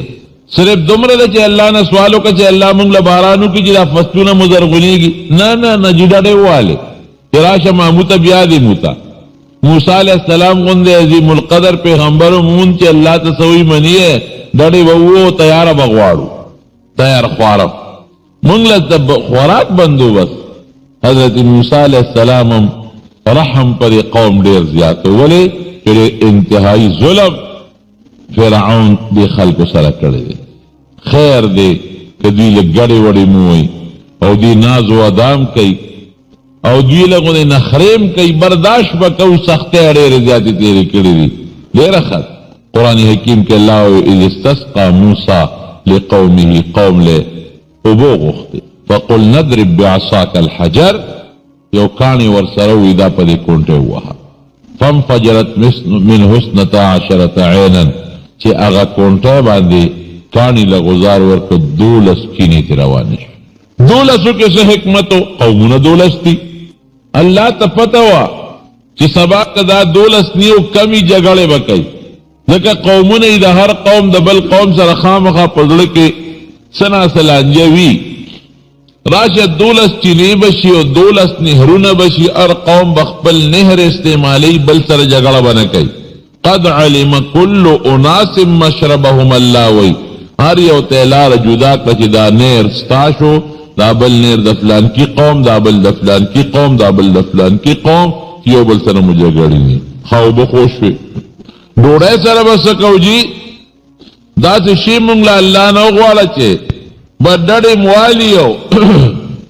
تیار رازی دیر خبر دا بالکل با امدا سے کہو تیار برازی سار وقتی چی بپاسے دل تو آغی کی بوٹیو دا وارو وارا پدے سنگل کے پدے سہرا کی بوٹیو آغی پورے با لکدی پلوسا کی دا چیڑ نیوی دقا سے با دا آوان دا اسمان لکد پاغندو پشانتے آغا بوٹی دا سپینو مومو دا سپینو خوراکونو ڈکو لیجی با پاسے دل دا اونی نبے آغا جولرا اوتو گلا آغا با خواگم وا طاقت من بم وا لذت و خوان بم پکڑے رو ترنجبین و توی ترنجبین وانزلنا علیکم المن والسلوى اللہ وی مادر باندے ترنجبین نازل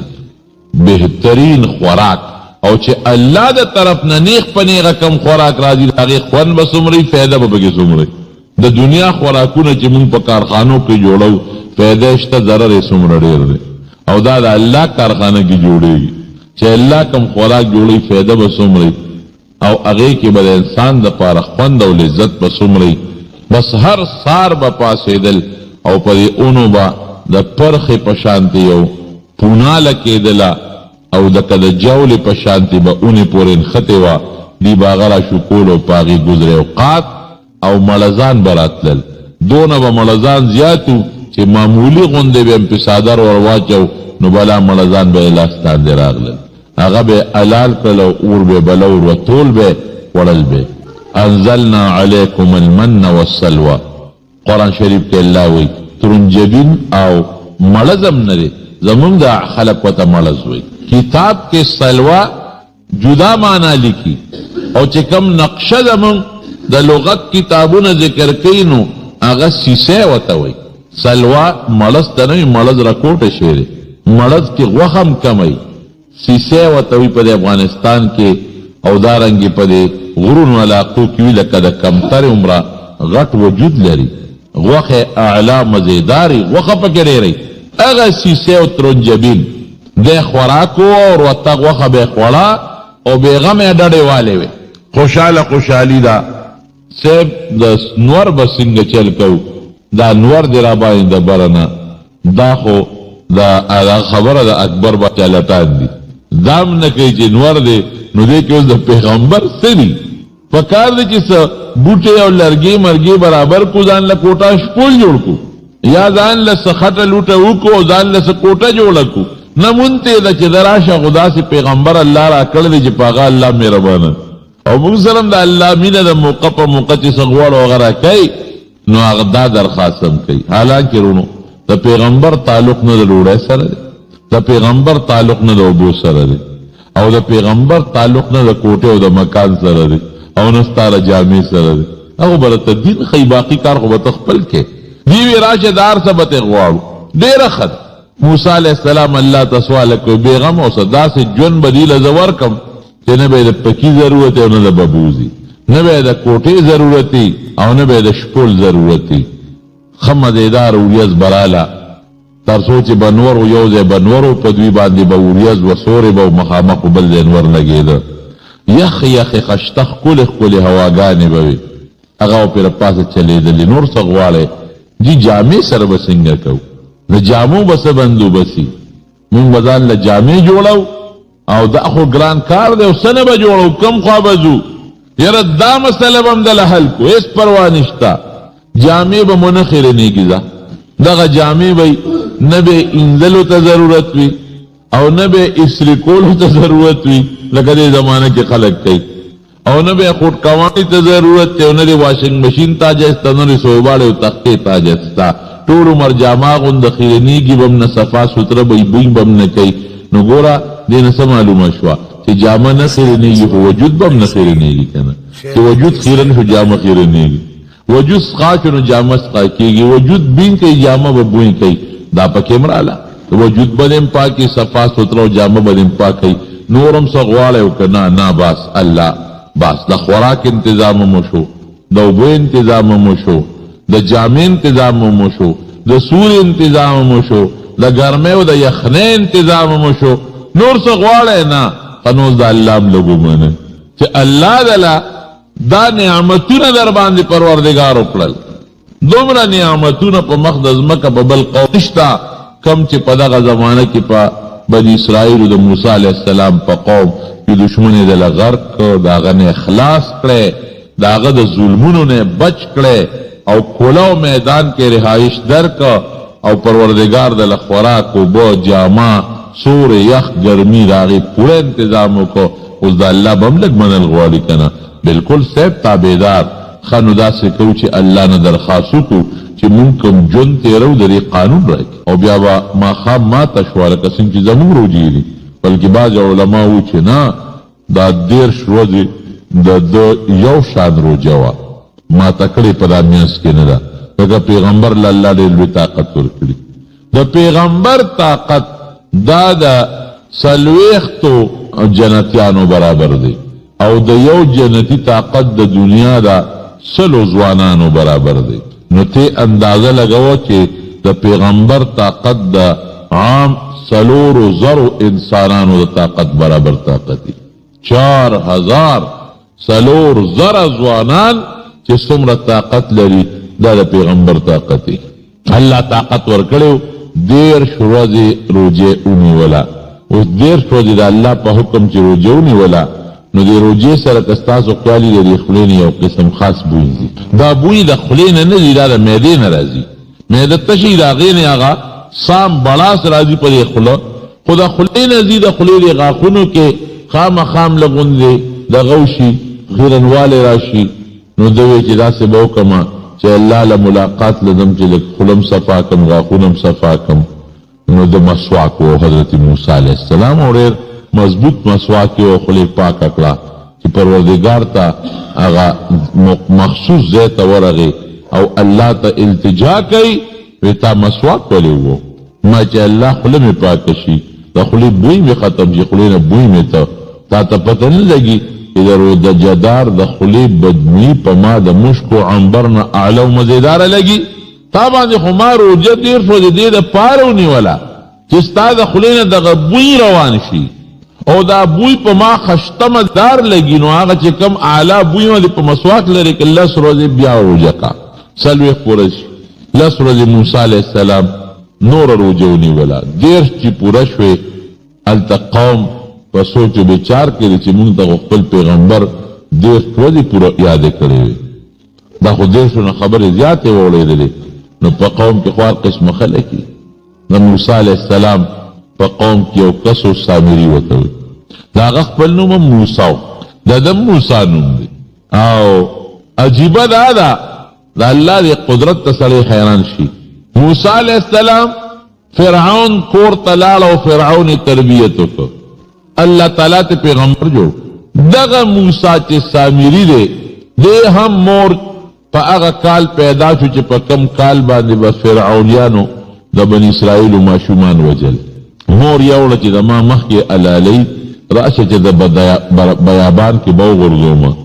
نو بس ته مړ شو بیابان کې او که 400 کل زما د سترګو وړاندې خو بني بیابان کې وغورځو یو ځنګل کې مور یې راله. هلته الله جبریل علیه السلام مقرر کړ د دې ماشوم تربیت کوه. ګوره الله عجیبه نظام دی. جبریل علیہ السلام براتا اور دغه موسی سامری تربیت کو. دا فرعون پکور کې داغه بیبي آسیا کم خزوا. دا فرعون لور اغاز کم جنیوا او کم انداز ته رسیدلې ده. دا د الله یو خپل نظام دی بس او یو خپل پروګرام د پروردگار روان دی او د خپل قدرت نښې ښیي. دغه سامری د جبریل علیہ السلام چې په کوم څاروي راته او خپه به یې کېښوده د هغې لاندې هغه علاقه هغه ځای به شتک شین شو. اوچ ځای باندې چې به د جبریل علیہ السلام اس په کېښوده تک شین به شو، په رپېدو به شو. خوره یې جمع کوله چې دې خوره کې هم څه کمال شته. هوښیارو خو چې کله بني اسرائیل د فرعون د قوم نه تلل او تښتېدل داسې خو نه شو تللی. د واده په بانه باندې دوی د فرعون د قوم نه څه کالي مالي راغونډ کړي. مونږ چې واده دی او ته مهرباني وکړه کالي راکړه. چا د یو نه چا د بل نه چا د بل نه کالي راغونډ کړي. مطلب دا چې مونږ خو به د شپې وځو، د شپې خو به زمونږ ډیوې او شمې بلي. نو هسې نه دوی را باندې شکیان نه شي. نو دا به دوی به وایي چې دا خو پکې ودونه دي او مونږ نه کالي او زیورات وړي دي نو شک به نه ځکه ویښ دی او شمې ډیوې بلې دي چې پکې واده دی. هغه کالي خو دوی سره و. فرعون او قوم کې حالات شو. سامري وشو دې قوم ته وایي چې دا مهرباني وکړې چې دا کالي راغونډ کړې. دا خو حرام دي. دا خو د فرعونیانو د قوم دي. او دا مال راکړې چې موسی علیہ السلام راشي نو بیا به د هغه نه تپوس کوو چې دې سره څه وکړو. اوس یې راغونډ کړې. قوم هم وایي چې واقعي هارون علیہ السلام هم په خپل اعتماد کې واغېست. وایي چې دا کالي خو راغونډول پکار دي ځکه دا خو پردي کالي دی او حرام دي. راغونډ به کو کې به چې موسی علیہ السلام راشي هغه نه به تپوس وکړو چې دې سره موږ څه وکړو. سامري ځان سره کېښودل ده به د کالو جوړولو کار کوو. دا لوبې وکړله چې هغه کالي یې ټول ویلې کړل او د په ځمکه کې یو قالب جوړ کړو د خټې د سخي په شکل کې. هغې کې دا واچول او ویلې کړل او د سخي یو شکل یې ترې جوړ کړو او دننه ډډ په ډډه او کومه خاوره چې د سره د حضرت جبریل علیہ السلام د اس د خپو وه هغې پکې منځ کې ور واچوله. چې ور واچوله د هغې اوازونه شروع کړل لکه څنګه چې سخی اواز کوي. سړي له موقع په ګوتو ورله. بعضې خلک کوي داسې چې هغه ځان ته وایي مسلمان خو د زړه نه اسلام نه یې خوښ. بعضې سړی ځان ته مسلمان وایي د زړه نه اسلام نه یې خوښ. یا بعضې سړی دی چې ځان ته مسلمان وایي عبادت نشي کولی هغې له باندې جوړوي. کله به یو مونځ پورې خاندي او کله به زکات ته ټکس وایي او کله حج پورې خندا به کوي او کله به روجې پورې خندا کوي. وی ځان ته به مسلمان وایي خو یاره عبادت نشي کولی. عبادت سره شوق نشته. بانې به لټوي نو چې کومو آیتونو کې د عبادتونو ذکر دی هغې کې نقصانونه پیدا کول او په هغې خلک بدګمانه کول. دغه رنګې سامري مقومون تله ملګري ځان له پیدا کړل. وی ګوره موسی علیہ السلام تللی دی کوهي تور ته خدای پسې ګرځي او خدای دلته راغلی. تاسو دا دې ولیدل که نه؟ دا ګوره د سرو زرو نه جوړ دی او مې کې چغې وایي دا د غوا بچی خو نه دی او نه د غوی بچی دی، دا خدای دی. نو ګوره دی خو مخکې پړک کې هم د هغه شرک هغه بیماري پرته وه. د کفر هغه مرض یې اړه کې پروت و. په کوم قوم به تیر شو چې شرک کوي دی به مو تړو خار اختی ده چې مونږ له هم داسې یو بوتي چې مونږ سجده ورته ولګو. ما درته مخکې ووایي بس بعضې کسانو فورا د هغې عبادت شروع کړه چې واقعي خدای خو دلته راغی او عبادت شروع کړو. هارون علیه السلام په قوم کې موسی علیہ السلام پریخې دی دا قوم ته او ته مینت کوي چې ګوره مه کوئ دا شی انتظار وکړئ موسی علیہ السلام نه موسی علیہ السلام خو موږ ته دېرش ورځې تېرې ویلې وې وعده خلافي وکړه چا وې مړ دی دې کې ما د ژوند د تېرولو چل درته ښوولی دی چې زندګي او ژوند به څنګه تېروئ جګړه هم پېښه شي په څه به یې ختموئ او دې کې ټول ستاسو د دنیا د ژوند د تېرولو نظام او دې کې زما د راضي کولو چې کومې طریقې د عبادتونه هر څه پکې پراته دي زوړه قوم دې ګمراه دی خلاص شوی دی چې څنګه دې راغی قوم ته او قوم یې وکتل اوس صاحب لوی قصه جوړه ده اوس قید او قوم عبادت کوي حضرت موسی علیہ السلام خو لاول په خپل ورور ورمنډه کړې هارون علیہ السلام اگر چې 3 کاله دا ورور ته مشر و رور پیغمبرم خو دومره دماغ اوس کار نه کوي چې ته ما پرېښودې نو تا نه قوم ولې ګمراه کېده ما پسې ولې نه راتلې دا تاسې چل کړی دی هغه د دې سر نه او د ګیرې نه کلک ونیو او ته وی لا تأخذ بلحیتي ولا برأسي ای زما وروره زما سر او ګیره مې نیسه د مور زویا د ته څه کې دشمن په ما خوشحاله ما خپل وس کړی خپل نصیحت مې کړی چې نه مني زه څه وکړم ورسره او د غصې نه هغه تورات هغه تختې په ځمکه تې پرېوتلې کېښودلې یا ویې غورځولې غصه دې دماغ کار نه کوي چې دا څه شوي دي او فورا ورغې هغه سخې راواغېسته چې تاسو دې ته خدای وی ولېږي اوس ته خیمه چې دا خدای دی او که دا مخلوق دی تیلې یې ورته که وسوځو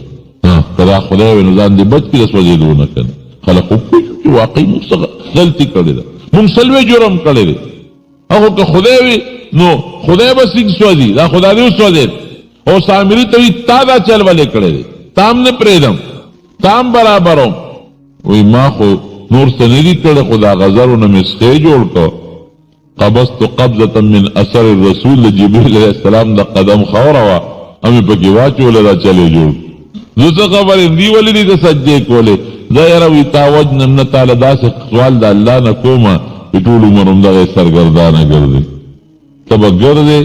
او تا باندې به داسې خارق لګېدلي چې نه به درته څوک نږدې کېږي او نه به چاته نږدې کېږي او چغې به وایي چې لا مساس ګوتې مه راوړه ولې ما له ګوتې راوړنه ځه ستا دپاره دا سزا ډېره ده خطرناک جرم دی که نه لوی سنګین جرم او لویه سزا ده د دې واقعې نه مقصد مې څه دی یا رب العالمین چې په قرآن شریف کې دا واقعه ذکر کوي مقصد څه دی د الله حکمت سره الله خو مونږ ته قصې نه کوي لکه مشران چې کشرانو ته قصې کوي الله خو مخلوق نه مشغولی دا خو په ډېرو صورتونو کې الله د دې واقعې ذکر کوي دې کې دا مقصد دی چې چا باندې الله د نعمتونو بارانو کې یو نعمت ورکړي دله پکار چې د الله تعالی د نعمت شکریا ادا کړي تورات ورته میلاو شو موسی علیه السلام ته قوم وي په مونږ توبه وباسو ډېره ښه ده دی چې لاړ شو الله له رب العالمین ته به ور مخامخ شو الله ته به حضور کې وجاړو توبه به الله قبوله کړي 12 کسان راکې مالا 12 قومونه د هر قوم یو مشر راکې او یا کسان خطا شم او یا کسان راکې مشران هغه راکې چې چا د سخي عبادت نه کړي چې ما سره کوهي تور ته لاړ شو لاړل کوهي تور ته چې لاړل هلته کې الله ته جاړي چې الله زمونږ د قوم د سخي عبادت کړي دا معاف کړه توبه یې قبوله کړه مونږ جرګه سپارش راغلي یو چې موسی علیه السلام سره کله الله خبرې وکړلې د قوم کې خو هغه خوند راغی او دا الله دا خبرې به څنګه موسی داسې کار دی چې مونږ تا نه منو ښه داسې وکړه چې ته خدای ته ووایه چې مونږ سره خبرې وکړي تا سره چې خبرې کوي مونږ ته څه پته لګي دا نه جوړی او که دا سره خدای کوي یو نعمت الله موسی علیه السلام دی چې صبر ورته کوي او الله هم ډېر بې صبره دی یم سړی کوتک موته ونیو او دغه ځای مې ټولو دربولې چې مونږ الله پاک سره خبرې وکړو موسی علیه السلام یې جاهلانو دا څه یاره دا به هم دله ومنقره دی یو ورځ الله سپینه غوندې نازله کړه الله چې کومې خبرې موسی علیه السلام سره کوي دوی یې اوري بیا څه وایي لن نؤمن لك حتى نرى الله جهرة یاره دا څه پته لګي چې دا خبرې چې د پیري دي او که د بل چا دي مونږ ته د الله ځان وښایي چې مونږ ووینو الله فاخذتکم الصاعقة وانتم تنظرون یو لوی تندر پرې راغی ټول په هغه دی او یا وړه مردار شو ظالمانو تاسو د خدای دومره احسان چې الله خبرې کوي تاسو اورئ او د هغې نه پس وایي چې موږ ته د خدای ځان وښیي او که نه ښیي موږ ستا خبره نه منو تصدیق دې نه کوو. موسی علیه السلام هلته په ژړا شو چې خدایه پاکه دا خو بعضې بېوقوفو خبرې وکړې نو خدایه دا دې څه وکړل هلته به دې وجلي وو که نه چې زه قوم له دوی چې او یا دې بوتلل توبې له نه هلته مړه کړله اتهلکنا بما فعل السفهاء منا دو درې قمقلو خبر وکړو نو الله دومره غصه دله درله دا به د قوم سره سترګې سینګ لګو ډېره ښه ده جمدي به یې کوم درته واپس یې را جمدي کړل را جمدي کړل توبې استې مونږ معافي غواړو خو د قوم دپاره وایي د قوم دا توبه خو داسې په اسانه اوس نه قبلوم زما دومره نعمتونه در باندې وکړل او کله د سپي عبادت کوئ کله د بوتان غواړئ کله وایي خدای دې خبرې وکړي دا پکې تاسو هغه مشران یې منتخب قوم یې او کله وایي خدای دې ځان وښیي به د دې توبه باندې قبلېږي چې فقتلو انفسکم مړی کې چا چې د سپي عبادت کړی به دا به ځان وجني او یا تاسو ورته ونښلی مړی کې وي خو د الله ضروري ده واپس چې رالل ویرو چې چا د سپي عبادت کړي دنیا غواړئ که آخرت نه نه بس موږ خو آخرت غواړو ښه نو بس راځئ آخرت غواړئ سزا یې دا ده لکه څنګه چې د قاتل سزا مرګي په شریعت کې یا څوک زنا وکړي واده کړي سړي جینۍ او سنګسار یې دل دي دغه رنګې ستاسو سزا ده ډېره ښه ده پس شروع پرې وکړه تورې را واغېستې هلته موسی علیه السلام خدای ته په ژړا چې الله که دا خلک ټول مړه شي نو زما د حکومت په بچا چلو مو دا دین به مې څوک قبلوي او د عبادتونه به څوک کوي نو څه په هغوی کې مړه شو په بني اسرائیلو کې بعض علماء مفسرینو لیکلي دي چې په یو ورځ په والو ټکولو او 1000 کسان پکې مړه شو نور الله توبه قبوله کړه معاف شو چې توبه قبوله شو معاف شو اوس به څه کېږي اوس داسې وکړي چې دی شام کې بیت المقدس دی او په بیت المقدس باندې یو جابر قوم د عمالقه د هغې حکومت دی لاړ شئ هغې خلکو سره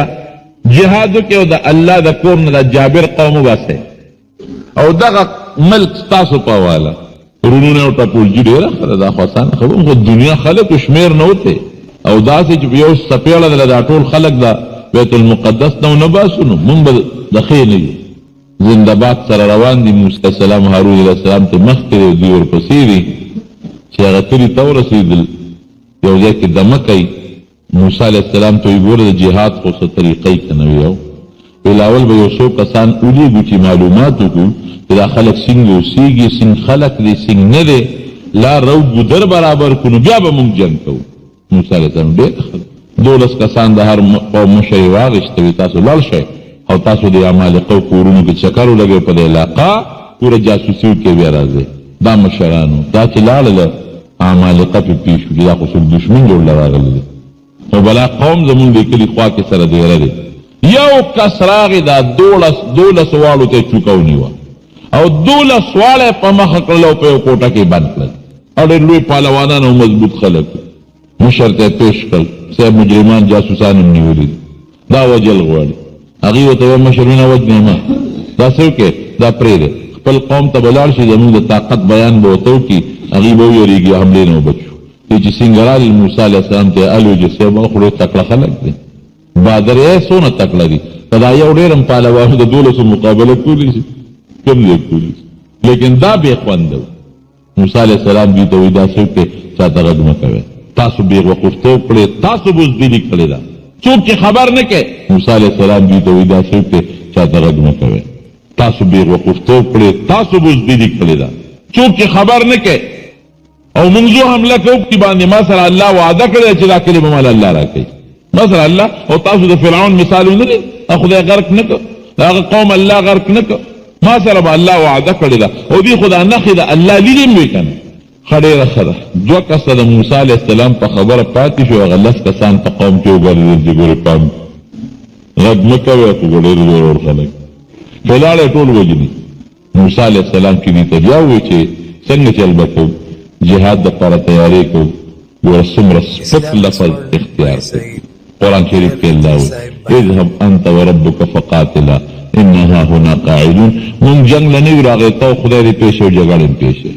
زه ته خدای دې جګړې کوې مونږ همدلته ناست یو مونږ دا کلی نه دی پکار او نه زمونږ بیت المقدس پکار اوس ووایه تاسو فیصله وکړئ د الله نعمتونو ته وګوره او د دې سپیرو حد درمه ته وګوره هم لیدل ارسه. او دویم اوس که مونږ یو خدای دې مساتي له داسې حالاتونه خو مونږ نه پیغمبر لیدلی د پیغمبر معجزې خو مونږ په سترګو نه دي لیدلي بیا هم الحمدلله منو. پیغمبر مو په سترګو نه لیدلی الحمدلله بیا هم منو. دی خو پیغمبر په موقع ورسره موجود دی، د هغه معجزې ویني، هغه د کاڼي نه اوبه یې ولیدلې، هغه ترنجبینه او هغه سیسه یې ولیدلې، د جامو هغه نخرینوالی ولیده. کوه تور کې د الله خبرې واورېدې، هغه مړي چې واپس جمدي شو ارسي ولیدل او سره د هغې دونه نافرماني. بس الله وی تاسو نه په مرګ نه په کوتک کې سپیرو، بس یو فیصله ده چې تاسو وایه دا دی ښه دی، نو تاسو باندې دا مقدسه ځمکه بیت المقدس 40 کالو دپاره بد شو، حرام شو در باندې. همدې ځمکه کې به ګرځئ، نه به یو خوا تلی شئ نو بل خوا تلی شئ. یا سپیرو چې څنګه ستاسو دا کم ژوند خوښ دی همدقسې به دی. 40 کاله په هغه دشتو بیابان کې د دوی ژوند شو، 40 کاله. او دا ډېره لویه تقریبا چې دا 90 میل یو طرف او 27 میل بل طرف، لس کم 100 میله یو اوږدوالی او 20 میله پلنوالی دا لوی دشت علاقه را. بس دا تاسو دې کې به یې دې نه بار بنوځئ نه وتی شئ. مالدار زیم قرآن حکیم کې الله فرمایي چې قارون له الله دومره مال ورکړی چې د هغه د خزانو کنجانې به یو لویې ډلې ګرځولې، یو کس یې کنجانې نه شوې ګرځولې، لویو ډلې به د خزانو کنجانې ګرځولې. نو خشته زیمه مال ما سره دی، نوکران زما دي، اوښان او ګډې چیلې او ځمکې زما دي، او عزت د ده دی. حضرت موسی علیہ السلام ته اسکیمو سازش جوړ او ډېر خطرناک، دومره خطرناک سازش. یو ښځې له پیسې ورکړي، وی دا پیسې والا، او چې کله موسی علیہ السلام تقریر کوي نو ته به پاس کې او په ده به الزام ولګې چې دې موسی علیہ السلام خو ما سره بدعملي کړې. دا څومره خطرناک الزام دی، ګورئ څومره لوی جرم په یو پاک انسان او بیا په پیغمبر الزام لګول ډېر خطرناک جرم دی. حضرت موسی علیہ السلام قوم ته پاسې تقریر کو او د بني اسرائیلو ښځې نر ورته ناست دي،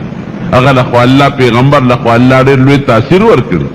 هغه ښځه پاڅېده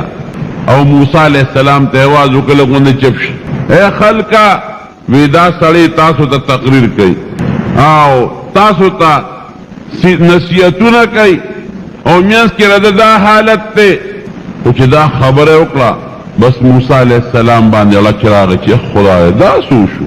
ښځې له آواز ورکړه غلطه دې ووی، وی ستا دې په هغه ذات قسمې کې د اوه اسمانونه پیدا کړي او دا ځمکې پیدا کړي، رښتیا وایه ګنې داسې خیره درته کومه چې پته به درته اوس ولګي. ښځه وړه کېده او په یاره شوه، وی د معافي غواړم ما معاف کا. وی ال وایه وی دغې قارون پیسې را کړي، هغه دولت را کړی دی او پیسې را کړي چې د الزام به لګې. الې ووی فورا موسی علیہ السلام فورا ځمکې ته حکم وکړ. هغه خو پیغمبر ورته پته ده چې زما خبره الله مني. وی راکاږه دا سړی ځمکه اوښتېده او قارون پکې وردن نه شو. د چغې جوړې کړې موسی ما معاف کا، ښځه رې معاف کړه، زمانه غلطي شوې ده ما معاف کا. وی راکاږه ځمکې نور راخ. هغه پسې بیا څوک منځ کوي، پراپیګنډه ورپسې خلک کوي، د دین بدنامي ورسره راځي. مقصد یې ده چې دې به بدنام کم، خلق به ما ته متوجه شي. الله ته حضرت موسی علیہ السلام اوساته او دې الله په خپل قهر و غضب کې ګیر. رب العالمین موسی علیہ السلام ته وی دا پیغمبر الله سره خپل نیاز کوي، ویړه دې په یخ شو. یا والله موسی علیہ السلام پر پیغمبرانو کې د جلال خاوندو تیزی پکې ډېره وه. وی معافی خو یې دنه ډېرې زیاتې وغوښتې او معاف دې نه کړ. وی الله ما څومره خطرناک جرم یې وکړ او په مې څونه خطرناک الزام ولګو، نو دې د پاسه به ما څنګه معاف کړی وی. وی ګوره معافي دې نه وغوښته، معاف کړی به دې. وی تا ته څونه خو سوونو چغې درته ووالې معاف دې نه کړ او وی که ماته دغه وخت کې یو چغه م والې ونو ما معاف کو حالانکه الله په خپل پیغمبر ډېر خفه کېږي دا الله خو ډېر لوی رحم او ډېر لوی کرم او مهرباني ده که هغه هم دغه وخت کې دا سوچ اډوراته نه چې الله ته چغه ووه موسی علیہ السلام ته آوازونه کول موسی علیہ السلام له خو یې پخ کړی له یې وله سوځولی دغه رنګې حضرت موسی علیہ السلام چې کله فرعونیان الله غرق کړل یو لوی میدان دی وادي تیه هغې ته لاړ الله پې ډېر لوی احسان وکړه په قومې په وادي تیه کې ورته الله چینې پیدا کړي د یخو مزیدارو خشته اوبو چینې او سورې پکې نو دومره چغې درته والې معاف دې نه کړه او که ماته یو چغه م والې وې حالانکه د خدای په پیغمبر الزام خود پیغمبر خو د خدای رسول دی دا خو خدای ته سپک نسبت دی الله پې خفه کېږي یو چغه ماته والې پاسات پې معاف کړه د خدای رحم ورونو ډېر زیات دی لیکن ان بطش ربک لشدید د خدای قهر او د خدای ګرفت او د الله نیول دا هم ډېر زیات دی او د حضرت موسی علیه السلام واقعه دا به تاسو ته پېښور ښار کې بیرون کچرې ګیټ اشرف روډ سره فقیر خان ناصر خان کیسټ هاوس کې د ناصر خان او حیدر خان سره ملاویږي ټیلیفون نمبر دی 255 د حضرت موسی علیه السلام زمانه ده ځان له به ناستو نه به یې ښځه وه نه به یې بچي و اگه چا به ښځه بچي مو نو بیا به هم کوشش کو چې زیات وخت د په غار کې یا په سوړه کې او یا په جونګړه کې تېره کړي چې د الله عبادت وکړي د دې بلعم خو ښځه وه خو ډېر زیات الله ته نږدې و او پروردګار دې بلعم له یو نعمت ورکړی و د دعا د قبلېدو چې ده به کومه دعا کوله نو هغه دعا به الله قبلوله د دنیا د خلق راتلل او چا به ورته ښه دعا وي او چا به ورته خیره وي او دې نیک سړی و دعا به یې کوله الله به دعا قبلوله کله چې حضرت موسی علیہ السلام په دې ښار د حملې اراده وکړه د ښار خلکو بادشاه ته شکایت وکوي د سره خو موږ مقابله نشو کولی فرعون د سره مقابله ونه کړې شوه د فرعون لوی لښکر د په مقابله کې په دریاب غرق شو نو چې فرعون مقابله نشي کولی د فرعون لښکر نشي کولی موږ به ورسره څه مقابله وکړو موږ مقابله نشو کولی ښه څه به کوو وی داسې وکړه چې ستا په دې رعیت کې یو سړی دی بلعم هغه ته ووایه چې د موسی علیہ السلام ته د بني اسرائیلو ته خیره وکړي ډېره ښه ده بادشاه د بلعم ته راغی ورته کېناسته وی ګوره زمونږ په علاقه د حملې اعلان موسی علیہ السلام کړی سره د ملګرو او مونږ یې طاقت نشو لرلی ته مهرباني وکړه د ته خیره وکړه چې دې تباه شي بلعم ورته وی چې داسې خو نشي کېدی زمو د هغه خو یو دین دی زمو د هغه خو یو مذهب دی د هغه مذهب ومنې د هغه دین ومنې زمو د هغه یو دین دی جوړه به راشي حمله در باندې نه کوي بادشاه درې کاره وکړل ګوره بعضې بادشاه هوښیاري د دنیا په لین دین هوښیاري یو خو دا دی چې د بلعم ته پولیس والا مقرر کړل چې دې درنه بار ونه تښتي وی تا وجنو پرېږدو دې نه چې ستا د هغه یو مذهب دی او هغه په مونږ باندې حمله کوي خو ته ملګری بیا تا بیا چېرته پرېږدو که هغه حمله وکړه نو مونږ به لاول تا وجنو ستا ښځه به وجنو ستا بچي به وجنو تا په خپله اقرار وکړه چې زموږ د هغه یو دین دی معلومیږي دا چې ته په طرقه خوشحاله نو که هغه حمله وکړه تا پرېږدو نه یمبرک دویمې دا چلو که چې د ښځې ته واسطه جوړه کړه او هغې له پیسې ورکړې بعض انسان د ښځې نه مجبوره شي شیطان هم د بعض نیک انسان ښځه ولمسئ او د ښځې په دام کې راولي نو خرابي کې سړی د ښځې نه مجبوری خذ ورلو لمسول او خذ لالون او جواهرات او کالی او ساو سپین پټ راو لېګل چې دا خاوند مجبوره کا چې موسی علیہ السلام ته داغه قوم ته خیره وکړي کني نو ګوره پریدو ممنا او که خیره وکړه ورته نو دا دومره دولت او مالم درکو. دریم کار داو که چې د مشرانو جرګې دی بلعم لرو لېګله چې تاسو لاړ شئ ورته نصیحت وکړئ او کدی څومره مال غواړي دولت غواړي دا ټول ولا ورکوم خو چې دا موسی او داغه قوم تباشي دی ورته خیرې وکړي د خیر الله قبلې. بلعم په دې درې وجو باندې را مجبور شو هلته ورته ښځه لګیا ده چې سړیه که دا خیره نه کې نو موږ به څه کوو. موسی علیہ السلام خو دیرا چولې د خیمې لګولې دي لښکر یې تیار کړی دی او اراده لري د مونږ په دې قوم حمله کوي په دې ملک نو هغه به یا حمله کوي یا به نه کوي بادشاه مونږ نه پرېږدي مام وجني تام وجني بچي مراله وجني یو خیره ورته وکړه. هغې خو پیسې اخېستې وې ښځې هلته جرګه لاړه بلعم ته چې ته ګوره زمونږ وطن یې زمونږ کلي روانېږي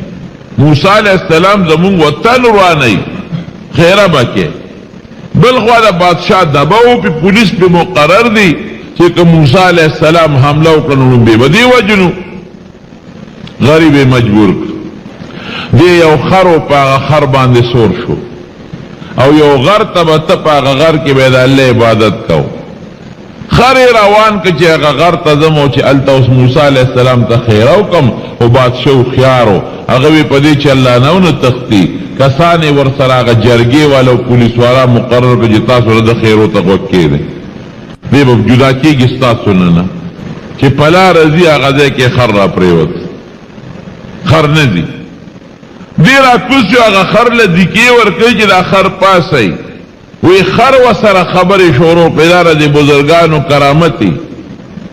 چې ته ما ولې وې زه تللی شم مخکې د فرشتو جال راته ولاړ دی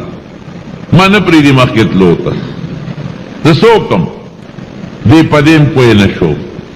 پیسم ذهن ته راله جرګم راله د خپل ځان سوچم راغی خر یې پاس او روان شو. عبدالله ابن مبارک نه چا تپوس وکړ وی حضرت معاویه رضی الله عنه غوره دی او که عمر ابن عبدالعزیز غوره دی. حضرت معاویه صحابی دی او عمر ابن عبدالعزیز تابعی دی لاندې درستو دی سره دی نه چې عمر ابن عبدالعزیز رحمه الله ډېر انصافدارو په دنیا کې ډېر انصاف قائم کړو. وی عمر ابن عبدالعزیز غوره دی که معاویه رضی الله عنه. عبدالله ابن مبارک ورته وی وجود دی راله غونی غونی که په وجود مې ویښتو درېدل وی که دا ټوله دنیا د عمر ابن عبدالعزیز غوندې سړو نه ډکه شي دا ټوله دنیا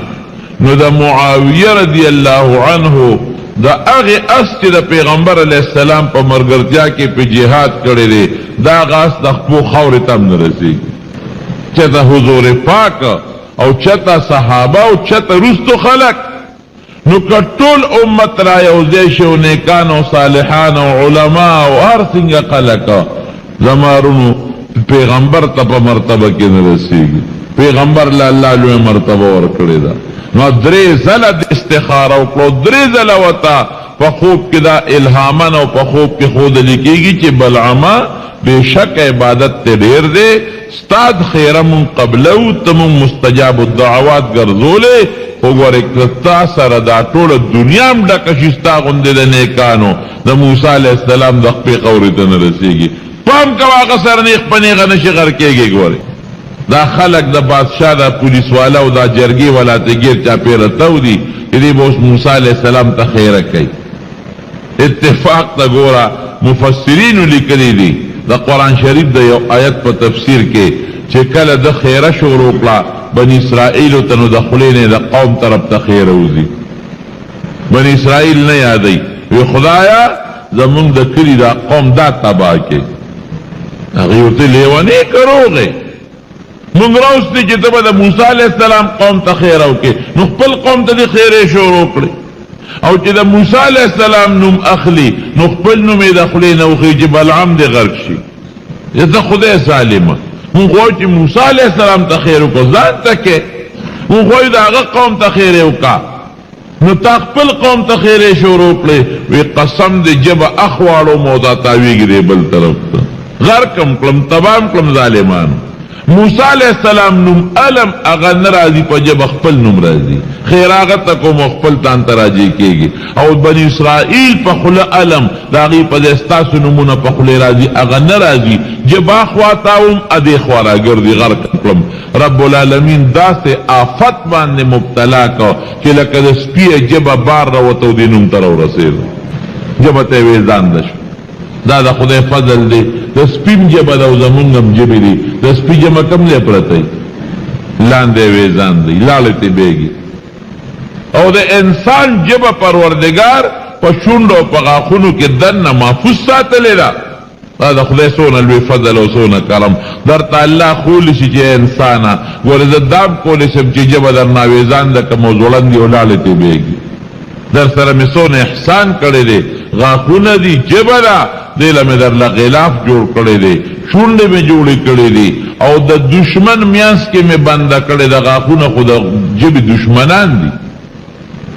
کمامولی غندے لگ غندیم غاخون خطا شو جب پدا میانس کی گیر شی وینے تیو بائی او سونا انسان پا تکلیف کی شی دا غجبا دا دی خپل دشمن پا قلا کے تاویگی را تاویگی افادت سوک کئی اللہ کئی او دا شونڈ غنده لویا قلیت توکڑی دا دا انسان دن لالی او اغا چه سب قسی پسی دی اغا محفوظ دی پتی دی دا بلعام جبا ویزان دشوا خلقو تاوی غرقم کلم تبام کلم غرق شم بس پیشو چه دا خود غرق شما دا پیغمبر تخیریز کو غرق شما ویراشه بس دا خواسم غرقی مستطی او چل خیمه اغا چلو که نو دا موسیٰ علیہ السلام قوم با رستو شی نور خوص جوڑ نشو وی سوکو وی جنکی راولے جامع و تخشتا واچوے سرون ورطا سرطور کے او بنی اسرائیل دا موسیٰ علیہ السلام پا لخکر کے وردن نکے سامان ورکے جی پاگوی سامان خرسول شروع کی چالا چاکوان ورکے التا و خرسی چالا بلشی ورکے دا خوراک سامان چالا جامع ورکے او خشتا کے خکول کے چی دا موسیٰ علیہ السلام پا لخکر کے وردن نشی او سامان ورکے پارزان قیمت تے خرسی او کدا موسیٰ علیہ السلام چی تخفاو جو خلق ورتکتل ندوی دی مسکا کئی چی اغی وطرمائل شی او کچا وطلا سچو نے انکار دی ورطا نکی بس پدی با دا موسیٰ علیہ السلام قوم شکست منی پا بلے نشے والی اقا چلے اوکو بادشاہوی بداسی جنکے خشتا خوبصورت تیار اکلی او دا خرید و فیروق سامانے والا ورکا یہ ورچے بنی اسرائیلو کے دا خرسوے او اغی سر گڑ گردے کسوک لاسم در تا چی انکار بنکوے دا گورے گا طریقہ را روانا دا امریکی او دا برطانیے او دا کافر او دا یو سازشتی سم دا جنکے پا دا الارو کسو بازارونو کی گردی او دا سامانون خرسی سوک شیمپوان خرسی سوک صابون خرسی سوک در باندې چای خرسی سوک در باندې چینی خرسی سوک پنسل خرسی سوک پینونه خرسی او زانونه جوړ کړي او جامه خشته کړي او جامه ټیپ جامه او سر تور کړي او سوک په کوڅو کې دن نه ګرځا سوک بازارونو کې ګرځا دا صدا پارا د کمپنی مشهورتیا کو صابون مشهور شي صابون د کمپنی مشهورتیا کو د شیمپو د کمپنی مشهورتیا کو د تیلو د کمپنی مشهورتیا کو دا د کمپنی مشهورتیا نه کوي مسلمان کش بالکل بے غیرت کوي هغه شی دې کنه وګوره لغوندي هغه طریقه د چې کومه طریقه بلعام د موسی علیہ السلام د قوم خلاف هغه خپل قوم ته خلاغه طریقه روانه ده لارو کوسو کې جنکه ګرځا ولی الکان دی وتبګوري ازان دے جوڑ قطع تبالک ولی ندوری نبی کریم صلی اللہ علیہ وسلم فرمائی اللہ اکبر سخکل پیغمبر فا خدای میں دے قسمی سڑے حیران شی ساجبہ الفاظ فرمائی وی خدچ دا کورنا باروزی دا کورنا بار شیطان سکل کئی دا خد دا خلقو پا نظر کے ڈولے کئی کہ بدرنگ خدا ولی نی دا ډیران دا غردولو خزا ولینی خو شیطان تو چل کئی استشرف لها الشیطان شیطان کوشش کی چی خلق دیتا گوری پا توجہ پا غور باندی ادی وجہ نا چی دا خدا دا کورا باروزی پا غٹ پڑونی و غٹ صادر کی دی پلان پٹ کی هغه دې نه ورته ګوري، یو ورته ګوري، بل ورته ګوري، بل ورته ګوري، بل ورته ګوري، د نظر او د سترګو ګناه شوه که نه شوه؟ دوی غم جوړ په لارو کوڅو کې هلکان ناست. ولې ظلم کوئ ظالمانو؟ خور نه لرې خپله، لور نه لرې خپله، مور نه لرې خپله، تربور خپله نه لرې، ولې ظلم کوې؟ سکول نه ماشومان چوټي شي، وړې وړې ماشومان لارو کوڅو کې خلک ناستې ورته ګوري، څه چل دی وکړو؟ دا ولې ظلم کوي خلک؟ دا ولې ځان سره زیاتې کوي؟ ښځه حیاداره هغه ده چې دا په پرده کې کور کې کېږي. دا خو ظلم د خپل اولاد سره، ښځې سره ظلم کوې ته د خور سره ظلم کوې، د مور سره ظلم کوې، زیاتې ورسره ولې کوې؟ زما وروڼو، نو دا د انجیوز والا جنکۍ په دا کوڅو کې ګرځي بازارونو کې، دې دپاره خسلو له دعوت ورکوي د ګناه، هغې ځان ته رامایل کوي چې ځکه نور سني د ګناه نظر خو به وشي که نه، او چې دا نظر د ګناه راغی د انسان نه د ایمان او د هغه د اسلام هغه غیرت بیا وځي، ختم شي. مسلمان چې کافر وي په دقه به وي، په بل طریقې نشي والی. دی چې بې غیرته شو دنه د الله امداد پورته شو. نو بلعام هغه خپل قوم ته دا چلو خو کې تیار کړو، دا بني اسرائیلو کې وردن نه کړي، وردن نه کړي موسی علیه السلام دعوت چې دا تاسو ظالمانو ونه کې ګورې داسې دا جنکۍ منې کې دا وشړې دینه سودا وانلې دا پرېږده د خپلو ځایونو ته. لیکن بعض هلکان خو وي د نظر ګناه خو شته، د سترګو ګناه خو شته، د غوږ خو شته، بعض هلکانو هغه جنکو له څه ټونګې مونګې ورکړئ. الله څه چلو کو؟ وبا خدای په بني اسرائیلو راوسته، په یو ورځ 80,000 کسان ترې مړه شو، یو ورځ سره 80,000 کسان مړه شو. او موسی علیه السلام خدای ته په سجده پرېوت چې یا الله بنده که دا وبا، د بعضې هلکانو د وجې نه زما ټول قوم تباه و برباد شو. دا د څه د وجې نه؟ دا د نظر د ګناه د وجې نه. لعن الله الناظر والمنظور الیه. رسول الله مبارک فرمایي زنویم چې څوک چاته په بد نظر ګوري په دریم د خدای لعنتي. او که څوک ځان له داسې شکل جوړوي، داسې جامه جوړوي چې خلک دته په بد نظر وګوري، که سړی دی او که ښځه ده، په دغه دیم د خدای لعنتي. رسول الله فرمایي قل للمؤمنین یغضوا من ابصارهم. قرآن شریف کې دی که نه دی؟ مسلمانانو ته ووایه ای پیغمبره چې خپل نظرونه ښکته کړئ، مه ګورئ، حرام نظر مه کوئ. او ورپسې راځي قل للمؤمنات یغضضن من ابصارهن، چې ښځو ته مه ووایه چې خپل نظرونه ښکته کړئ، هلکانو ته مه ګورئ. سړي به ښځو ته نه ګوري، ښځې به سړو ته نه ګوري. دا ګناه ده، سخته ګناه ده. حضرت ابراهیم علیه السلام چې کوم وخت کې نمرود اور ته غورځو، اور یې بل که چل نه ورته ولا چې دې اور ته به دې غورځو څنګه؟ هغه په میلونو لرې تاو کوي. دې چې ور غورځو خو مونږ به نږدې کېږو، مونږ خو دې ته نږدې کېدیم نه شو. ابلیس د انسان په شکل کې راغی، هغه د جهنم هغه مچوغڼې لیدې وې، د جهنم ټالونه. او چې دا مصیبت راغی سرتور زر جنکۍ او بې حیایي راله، او د خلکو سړو نظر پې پرېوت په دغه جنکو باندې، او د هغې په هغه ډمتوب او سندرو خلکانو غوږونه کېښودل، فرشتې د رحمت لاړې. د ګناه نظر چې د شروع کو، د ګناه اورېدل د شروع کړل، د رحمت فرشتې لاړې، ختم شوې. د هغې په ځای د قهر او د غضب فرشتې بیا راځي. نظر ګناه ډېره خطرناکه ده. توبه وباسئ، په دا لارو کوڅو کې مه کښېنئ. دا نبی کریم صلی اللہ علیہ وسلم زمانہ صحابہ کرام دی وسره حضور پاک مبارک یوزل او فرمایل پلارو کې مکینه ایاکم والجلوس فی الطرقات، پلارو کې مکینه. صحابه سوئی دا اللہ رسول زمون خود اللہ رو دا ناس دے نخلاصی نشتا، من کم دے کینو خامخاب لار کی کینو، پڑے پا کینو، دا دروازے مخی تا کینو، خلق پلارا تیرے گی دا من خلاصی نشتا، خامخاب کینو. حضور پاک کو فرمائل خچ اخلاصی نشتا و لارو کی کینینو لار لخپ الحق ورکے.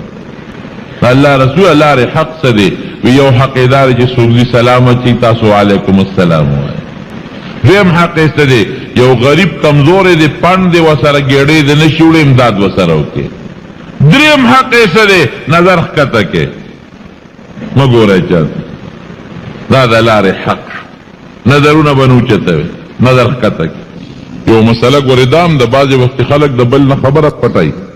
حدیث پاک کې راځي که چا نه خبره پټوله او دې لګیا دی غوږېستنې کوي، هغې ته خبره پټوي او دې غوږېستنې کوي چې دا خبره زه واورم او بل ته ورسوم. وایي د قیامت په ورځ به د دې سړي په غوږونو کې الله ګرمه سیکه واچوي. دا هم خطرناکه ګناه ده. الله دې د غوږونو د سترګو د ګناه نه پام نه امان کې وساتي او پروردګار دې راله د دواړو جهانو خیر نصیب کړي، برکتونه نصیب کړي. که چا کړي انسان دی الله یې موږ ته ټول معافي نصیبه کړي.